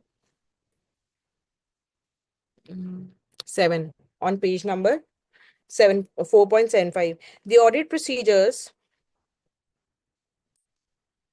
performed so far by auditor of a company indicate that there is a possibility that the company has not disclosed all material litigation involving the company. Does such situation warrant direct communication by auditor with external lawyer? Tell me. send in your replies.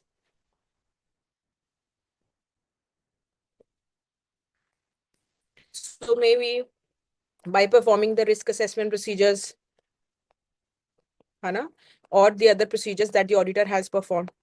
Auditor considers that what the company has not disclosed all. Maybe after reviewing the legal expense, the auditor finds that one more litigation is there. So is there a need to seek direct communication? Answer is yes. Okay. So where is it mentioned? So here in this paragraph, if the auditor assesses a risk of material misstatement regarding litigation claims that have been identified, right? Or when the audit procedures performed indicate that other material litigation may exist, the auditor shall, in addition to the procedures required, seek direct communication. Is it clear? Kevin, is your doubt clear? So now the third part of this essay is what segment information. So we have done what your existence condition of inventory, then completeness of litigations and claim, and then segment information, and that too presentation and disclosure, right? So the various assertions that this essay tells is existence condition of your inventory, then your completeness of litigation claims and presentation disclosure of the segment information.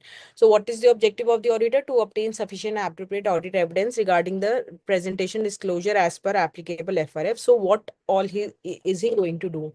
So I hope segment information is clear to all of you.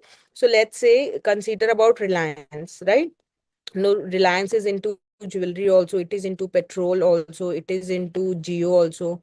So information segment wise, right? Product wise, or maybe north segment, east segment, west segments, south segment, geographical location wise, right?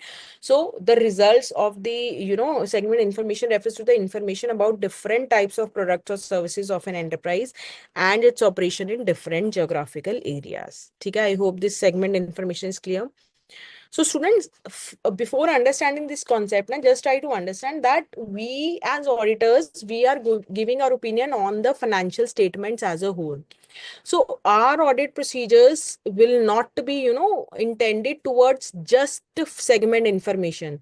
So we will not perform such audit procedures so as to give our opinion only on segment information, but as a part of the entire presentation disclosure of the financial statement. If certain segment information is there, then the presentation disclosure, what all audit procedures the auditor is going to perform, we are going to understand that. So I hope segment information is clear. So auditor will obtain sufficient appropriate audit evidence with respect to presentation disclosure as per the applicable FRF. So what all audit procedures auditor is going to perform? So first and foremost, auditor is going to obtain the understanding of the methods that the company has followed to in order to determine the segments, right? In order to divide how the company has divided. Yes, this is related, Priyanka, but as such you need not you are not required to have an understanding of that as as such here, right? So auditor will obtain an understanding of the methods, and he will evaluate the methods, whether the methods that the company has adopted, whether it results in the disclosure as is required by the applicable FRF. So what are the methods that the company has adopted in segmenting that information, and whether that method will, give the disclosure as is required by the applicable financial reporting framework, AS 17 segment reporting, right, Priyanka, right? Then auditor may test the application of such methods also, and auditor may perform various analytical procedures as required by SA 520. So let's say he may just, look at the ratio of the revenue of, let's say the geo segment to the entire revenue of Reliance and compare it with the previous year. So I hope this analytical procedure is now clear to all of you, because we have had a good discussion with respect to this at a number of places. Though in detail, I'll be discussing this with you in Essay 520.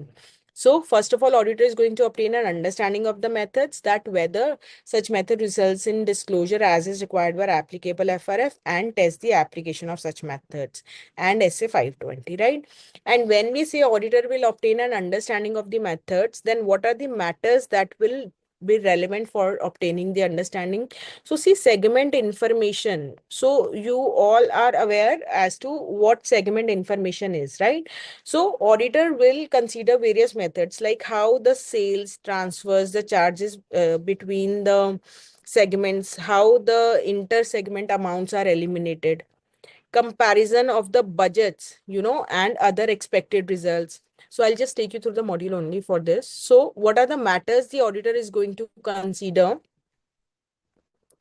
in order to, obtain whether that method result in the disclosure as is required by the applicable FRF.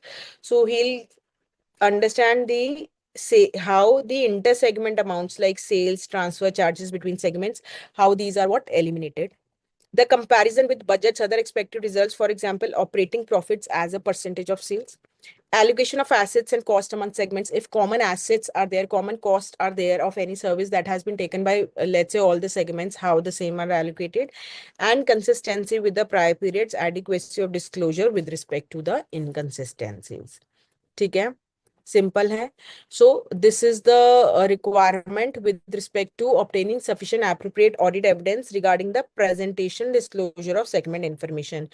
Now student, this paragraph, it basically says that auditor is not required to give his opinion wholly and solely on segment information. That is, he is not required to give his opinion on standalone basis with respect to the segment information. So this essay just talks about the presentation and disclosure. So it says that auditor's responsibility regarding presentation disclosure of segment information is in relation to financial statement taken as a whole. Accordingly, the auditor is not required to perform audit procedure that would be necessary to express an opinion on segment information on the standalone basis. Okay? Because we are conducting the audit as statutory auditors here, right? So Tanu is saying easy, yes, because you have an understanding about the segment information. So I hope this is clear. So let me just take you through my notes so that we can just in 5 minutes see as to what we have studied in essay 501, and then I'll be starting with essay 505. I hope you are finding it interesting and easy and understanding the concepts also. So I told you what is the name, audit evidence, specific considerations for selected items. So auditor has to obtain sufficient appropriate audit evidence with respect to certain aspects of inventory, litigation claim, and segment information. So he'll be obtaining sufficient appropriate audit evidence with respect to all these aspects, right? Now, if we talk about inventory, so first of all, if inventory is material and it is not impracticable, then auditor is going to, attend the physical inventory count. He will evaluate the management instruction procedures for recording, controlling results of entities physical inventory count. He'll observe the management's performance of physical inventory count. He'll inspect the inventory and he'll perform test count, right? And he will perform the audit procedure in order to see whether the entity's final inventory records and the actual inventory count results, whether there is any difference in that or not, right?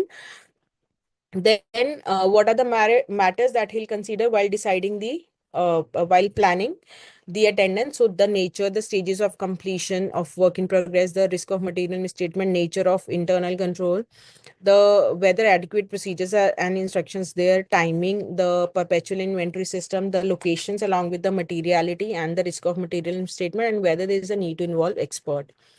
If it is conducted at a date other than, then perform the audit procedures on that particular date. Then also obtain audit evidence whether changes in inventory between the count date and the date of financial statement are properly recorded. And when he consider that, he'll consider perpetual inventory records, whether these are properly adjusted, whether these are reliable or not, and whether reasons are what are the reasons for differences. If due to unforeseen circumstances he cannot attend, then on an alternative day make or observe some physical inventory count and then perform procedures for intervening transactions. It is impracticable, let's say it is at a location which poses threat to the safety of the auditor, then perform alternative procedure to obtain sufficient appropriate audit evidence with respect to your existence condition of inventory. What can be that audit procedure? That is inspection or documentation or subsequent sale of specific inventory items that were acquired just prior to that particular date, right? And if it that is not possible, modify the opinion as per SA 705. And we have seen that general inconvenience will not be a sufficient support to a decision to omit the attendance, right? It should be genuinely impracticable. Very important topic. If it is held, if it is under the custody or control of a third party, first and foremost, and it is material to the financial statement, request confirmation from third party with respect to quantity condition, perform inspection or other procedures. What are other procedures? Inspecting documentation, requesting confirmation, attending or arranging another auditor to attend the physical inventory count of the warehouse, in our case, and obtaining other auditors report with respect to what the third party's internal control. Clear?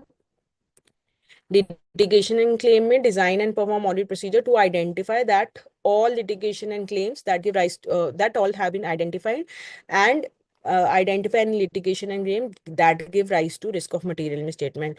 So he inquire the management and others in-house legal counsel. So now I hope it is clear now that here we are talking about in-house legal counsel. Reviewing the minutes of meeting of those charged with governance, correspondence between entity and external legal counsel, reviewing the legal expense account. And if risk is there, risk of material misstatement exists, or other material litigation exists, so other procedures to karne hi hai, but he can seek direct communication with entities external legal counsel, but that will be through a letter of inquiry. And request, what will be that letter? Requesting the entity's external legal counsel to communicate directly with the auditor. If law regulation prohibits, then perform alternative procedures. Now, if it is considered unlikely that the external legal counsel will not, respond, then give what? Specific inquiry. Then what is this? A list of litigation claim. Again, a very important topic, where available management's assessment of outcome, that is the estimate of financial implication and cost, and then a request that whether that assessment is just to confirm the reasonableness of assessment, and whether that list is correct, or provide the complete list, right? Now, in what situation auditor may consider, a meeting with the external legal counsel? So where significant risk is there, or complex matter is there, or disagreement between management and external legal counsel, but such meetings will be with the management permission, and these will be held with a representative of management in attendance. Now, if you are not able to obtain sufficient appropriate audit evidence, that management either refuses, or external legal counsel is not replying, or it is prohibited, so modify your opinion according to SA 705. Then segment information में क्या है? Auditor has to obtain the sufficient appropriate audit evidence with respect to presentation and disclosure. So obtain an understanding of methods, evaluate whether such methods result in what? Disclosure as per FRF, test the application of such methods, perform analytical procedure SA 520. What are the matters auditor is going to obtain in understanding? So how the inter-segment amounts are adjusted, comparison with budgets, forecast, allocation of cost and assets, and comparison with the prior period. So with this, we have covered our SA 501. So these are the, screenshots of the Saransh that is there, which, beautifully summarizes your entire essay. So I've like this, I'll request you all to go through the Saransh booklet that is there on your BOS knowledge portal. But yes, your detailed understanding about the essays, for that you will have to consider your module, right? Now let us start with essay 505, and the name is very simple, which is external confirmation. But before that, let me just have a look at your queries. Priyanka is saying, ma'am, it is interesting and practical also. Tanu is saying, yes, ma'am, it is easy. Others also, please reply. Is essay 501 clear? So, like clear, say, I mean that if in case you get any practical based question out of essay 501, so are you getting a confidence that you will be able to answer that? Because as and when the topics have come, I have, given you practical situations in the session itself, and have asked you to, just consider the situation and give me the answers. So I hope you have confidence with respect to SA 501. See, Tanu, see, as such, you will not be asked to, explain the entire SA 501. है ना? So the topic, as I'm giving you, as I am telling you that this is an important topic, right? Then your this topic is important, and these are newly added also. And even if so, she is saying, ma'am, can we be given a question that explain SA 501? So even if you are, asked about SA 501, so you can always, write this. Uh, You can always write this and this, that what basically it is about. Writing the entire essay will not be required, and it is not practically possible also. ठीक है? Is it clear? Tanu, is your doubt clear? ठीक है? So Priyanka is saying that yes, confidence is there with respect to essay 501. So I'm sure students, you will be having confidence with respect to all your topics, all your essays that are there in your syllabus. So chalo, with the same positive note, let us start with essay 505, which is what your external confirmation. So if you remember, we have discussed this somewhere as one of the procedures. Tell me, where have we discussed a little bit about this procedure? Quickly send in your replies. So I'll not wait much, because I really want to, cover maximum of this essay. So essay 505 is with respect to external confirmations. So see, students, when we were doing essay 500, so first of all, what is external confirmation? So external confirmation, basically, when, let's say, the auditor wants to confirm with, auditor is conducting the audit of ABC Limited, and in the trade receivable, in the debtors, there is one party X, there is one party Y, there is one party Z. So these are what the debtors of ABC Limited. Now auditor wants to, confirm various things with respect to these data. So what auditor can do, auditor can just send the confirmation letters individually to XYZ, and ask them various aspects as to, let's say, Mr. X, what is the balance of ABC Limited on in your books? Or let's say to Y, the letter is sent that, Mr. Y, tell me, is the balance of ABC Limited, my client, that is, in your book, whether it is 4 lakhs? So, right? Or another way can be where Mr. Z has been asked that whether the balance of my client is 20K. And if it is not, then only you reply, otherwise you don't reply. So these are the different kind of requests that the auditor may send that we will be discussing. But this is the way the auditor obtain audit evidence. And see when the response to such letters will be coming. So who was our auditor? Let's say CA Tanu is the auditor. ठीक है? She is the auditor of ABC Limited, and she is sending the uh, request letters, right? Confirmation letters. And in fact, students, these letters are also sent through the client organization only, right?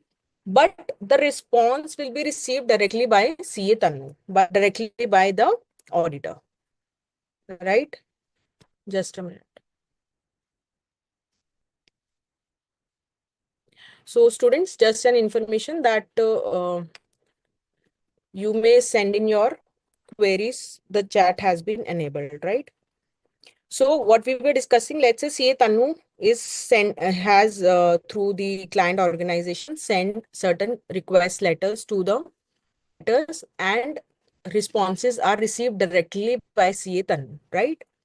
Now just have a look at this definition of external confirmation. So these are the audit evidence obtained as a direct written response to the auditor.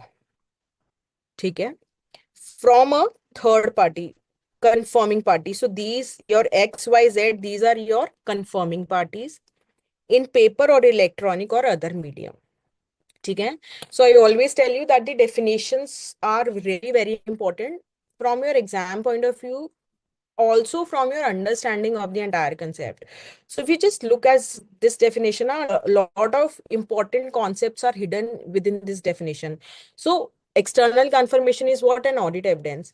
And it is obtained directly in written as a written response to the auditor.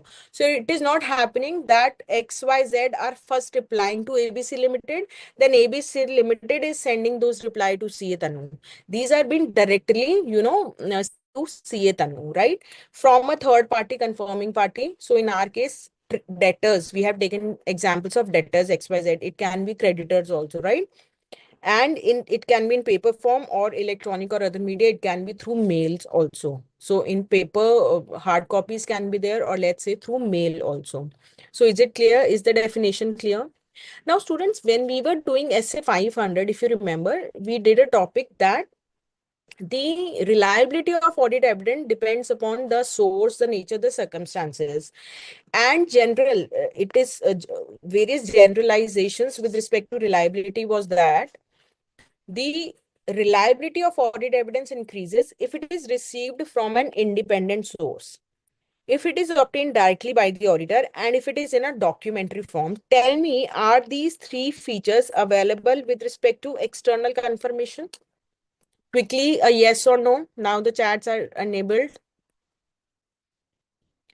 So Tanvi saying yes, Ayush is saying yes, Prem saying yes. Others also please reply. Rihanna saying yes. Okay. So external confirmations are reliable, right? So I hope this is clear to you. Now, SA 505, it deals with the auditor's use of external confirmation procedures to obtain audit evidence in accordance with the requirements of SA 500, right? Now, how to, send the confirmation, how to design the confirmation, how to perform such procedure, all is what is contained in SA 505, right? So SA 505 is intended to assist the auditor in designing and performing confirmation procedure to obtain relevant and reliable audit evidence. So I hope this is clear to you as to what we are talking about, what is meant by external confirmation. So Priyanka, Kevin are saying yes, and here Rihanna, Prem, Tanvi, Ayush are saying yes. Others also please reply.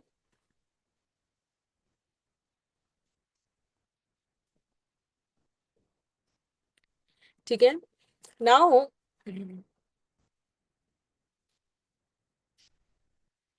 now students, when the auditor has to, send the confirmation request. So just a minute. We have 10 minutes.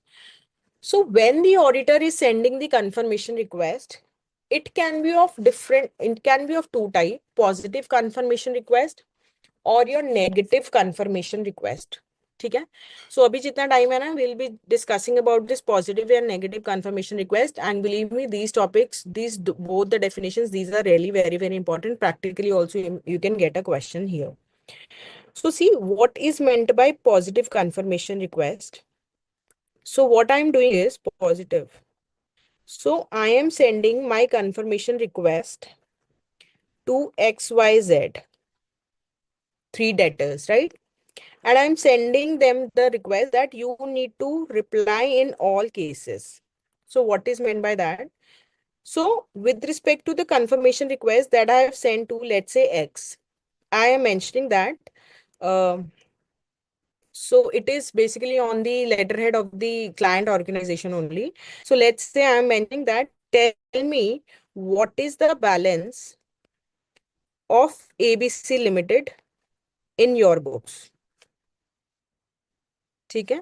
So here I'm not mentioning any amount from my side. So I can call it as blank. Okay. And the confirmation request that I'm sending to Y, sending it to Y, whereby I'm saying, tell me whether the balance is 4 lakhs or not. So here I'm mentioning 4 lakhs. But in both the cases, I am mentioning that you need to reply in all cases, whether you agree or you don't agree. So whether it is 4 lakhs or not, you will have to reply. And what is the balance? So here too, you will have to reply. So I hope clear hai. But let us just have a look at the definition of this positive confirmation request.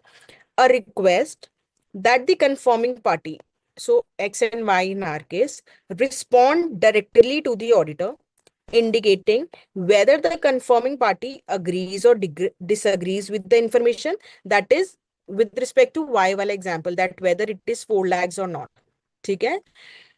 Or providing the requested information. So in all cases, I want a reply. Positively, I want a reply. Positive confirmation request. Now, have a look at this diagram and this definition again. A request that the confirming party, XY, right? And it will be what? Direct response to the auditor. Why? Because we have seen that external confirmation ka definition says as a direct written response. So you will see directly to the auditor and directly to the auditor here also. ठीक है? Indicating whether the confirming party agrees or disagrees with the information. So whether the balance is 4 lakhs or not. 4 lakhs hai, then also Y is required to reply. If it is not 4 lakhs, Y is required to reply. Or providing the requested information, that is this, what is the balance? Positively, I need a reply. Is it clear? Now then, what is meant by negative confirmation? So here, let's say I send a negative confirmation to Z. So I make a confirmation. I write that, Mr. Z, your balance in our books of accounts in books of ABC Limited is 5 lakhs. Please reply only if you disagree. ठीक है? Or let's say make it as 50,000. ठीक है? So what is this? The auditor has sent confirmation request to Z. Auditor CA Tannu. Z is what? One of the debtors. Client is ABC Limited. That your balance in books of ABC Limited is 50,000. Please reply only if you disagree. ठीक है? Now have a look at the definition. तो अभी के लिए you might, चलो पहले read this definition with me. Negative confirmation, a request that confirming party, so Z, respond directly to the auditor if, and in fact it says only if, really very, very important. So when I I'm always telling you to pick up the keywords. So the keyword with respect to this definition. So only if the confirming party disagrees with the information provided in the request. So let's say there are 10 lakhs debtors, the balance of which is, let's say, 50,000 or less. Right? Other debtors are there which are having balances of, let's say, 5 lakhs, 6 lakhs, 7 lakhs. So auditor may decide to, send a positive confirmation request to the debtors who are having a greater balance. And with respect to debtors, let's say 10,000, 20,000, 30,000, based on upon auditor's professional judgment and the materiality levels. So there, see, let's say there are 1 lakh debtors having balance of 50,000 or less, right? Now, it is not practically possible to send the confirmation request, and in fact, to send positive confirmation request to all the parties and to request them to reply in all cases. And then I, as auditor, I'm going through all those 1 lakh positive confirmation responses.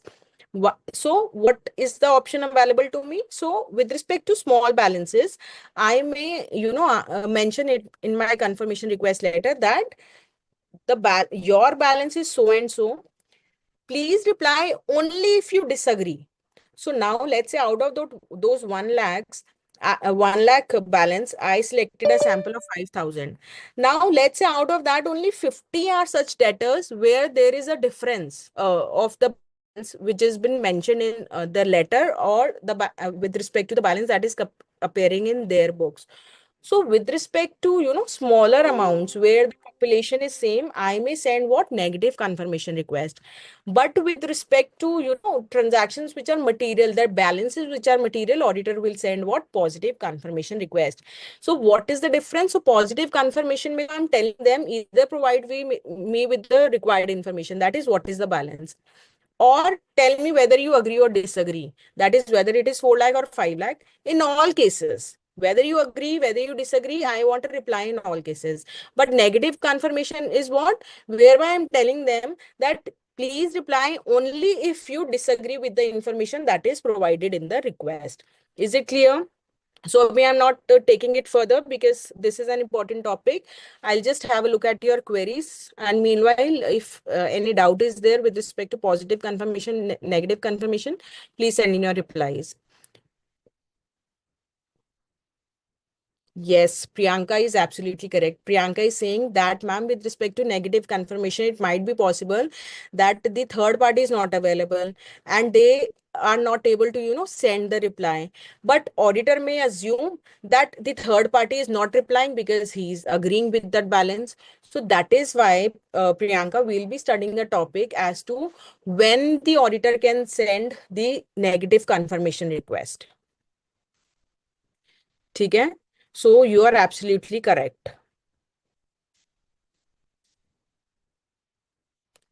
So Ayush is saying if third party is fake, so that is why auditor is sending confirmation request. If third party is fake, auditor is not receiving any, reply from the third party. So that is why auditor, wants to be sure as to whether that balance that has been shown as debtor, whether it actually exists or is it a fake balance.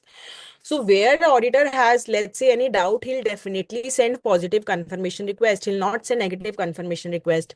Aish, is it clear? Yes, Tanvi, you are correct. So Tanvi is saying in positive confirmation request, the auditor has to the third party has to respond whether it agrees or disagrees. So in all cases, so the keywords are all cases in case of positive confirmation, and in case of negative confirmation, only if he disagrees. And Rihanna is saying, ma'am, picturizing the whole concept helps in understanding. Yes, I'm sure it is helping you in understanding. And I really want all of you all to, just prepare these kinds of notes, prepare these kinds of, diagrams that are going to help you in retaining, in understanding, and in learning the topic. So ample space is there. So if we talk about SA 505, from your module, it starts on page number 4.77, right? So you can always, see here, this space can always be utilized. These spaces can always be utilized. Okay, and see this space. So ample of space is there. So for all those who want to, write keywords or make notes, can always do that. So students, uh, that's it from my side for today's session, because the rest of the essay I really wanted to complete it today, but it is not practically possible to, complete this essay today. So I hope it is clear to all of you, and I really want all of you to come in the next session after going through essay 505, essay 510 also. Okay? So that's it from my side. If you have any queries, you can send in your queries.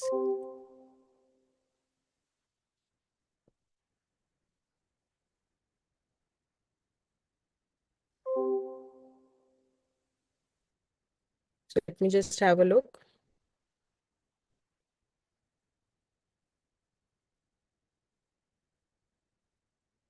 So Ayush is saying negative confirmation letter is sent, and if it is fake, letter is not received. So what is to be done in that case? Ayush and Priyanka also, I think you raised this doubt. So that I'll be covering up in the next session. So Priyanka is saying she is not able to complete third chapter. You can always refer to the videos that are available on the portal, and then if you have any query, the same can always be resolved. ठीक है? So students, please go through the module till page number 4.78 except for essay 530, and before coming for the next session you are supposed to go through essay 505 and 510, right? So thank you and see you for the next session. Yes, Divya, thank you.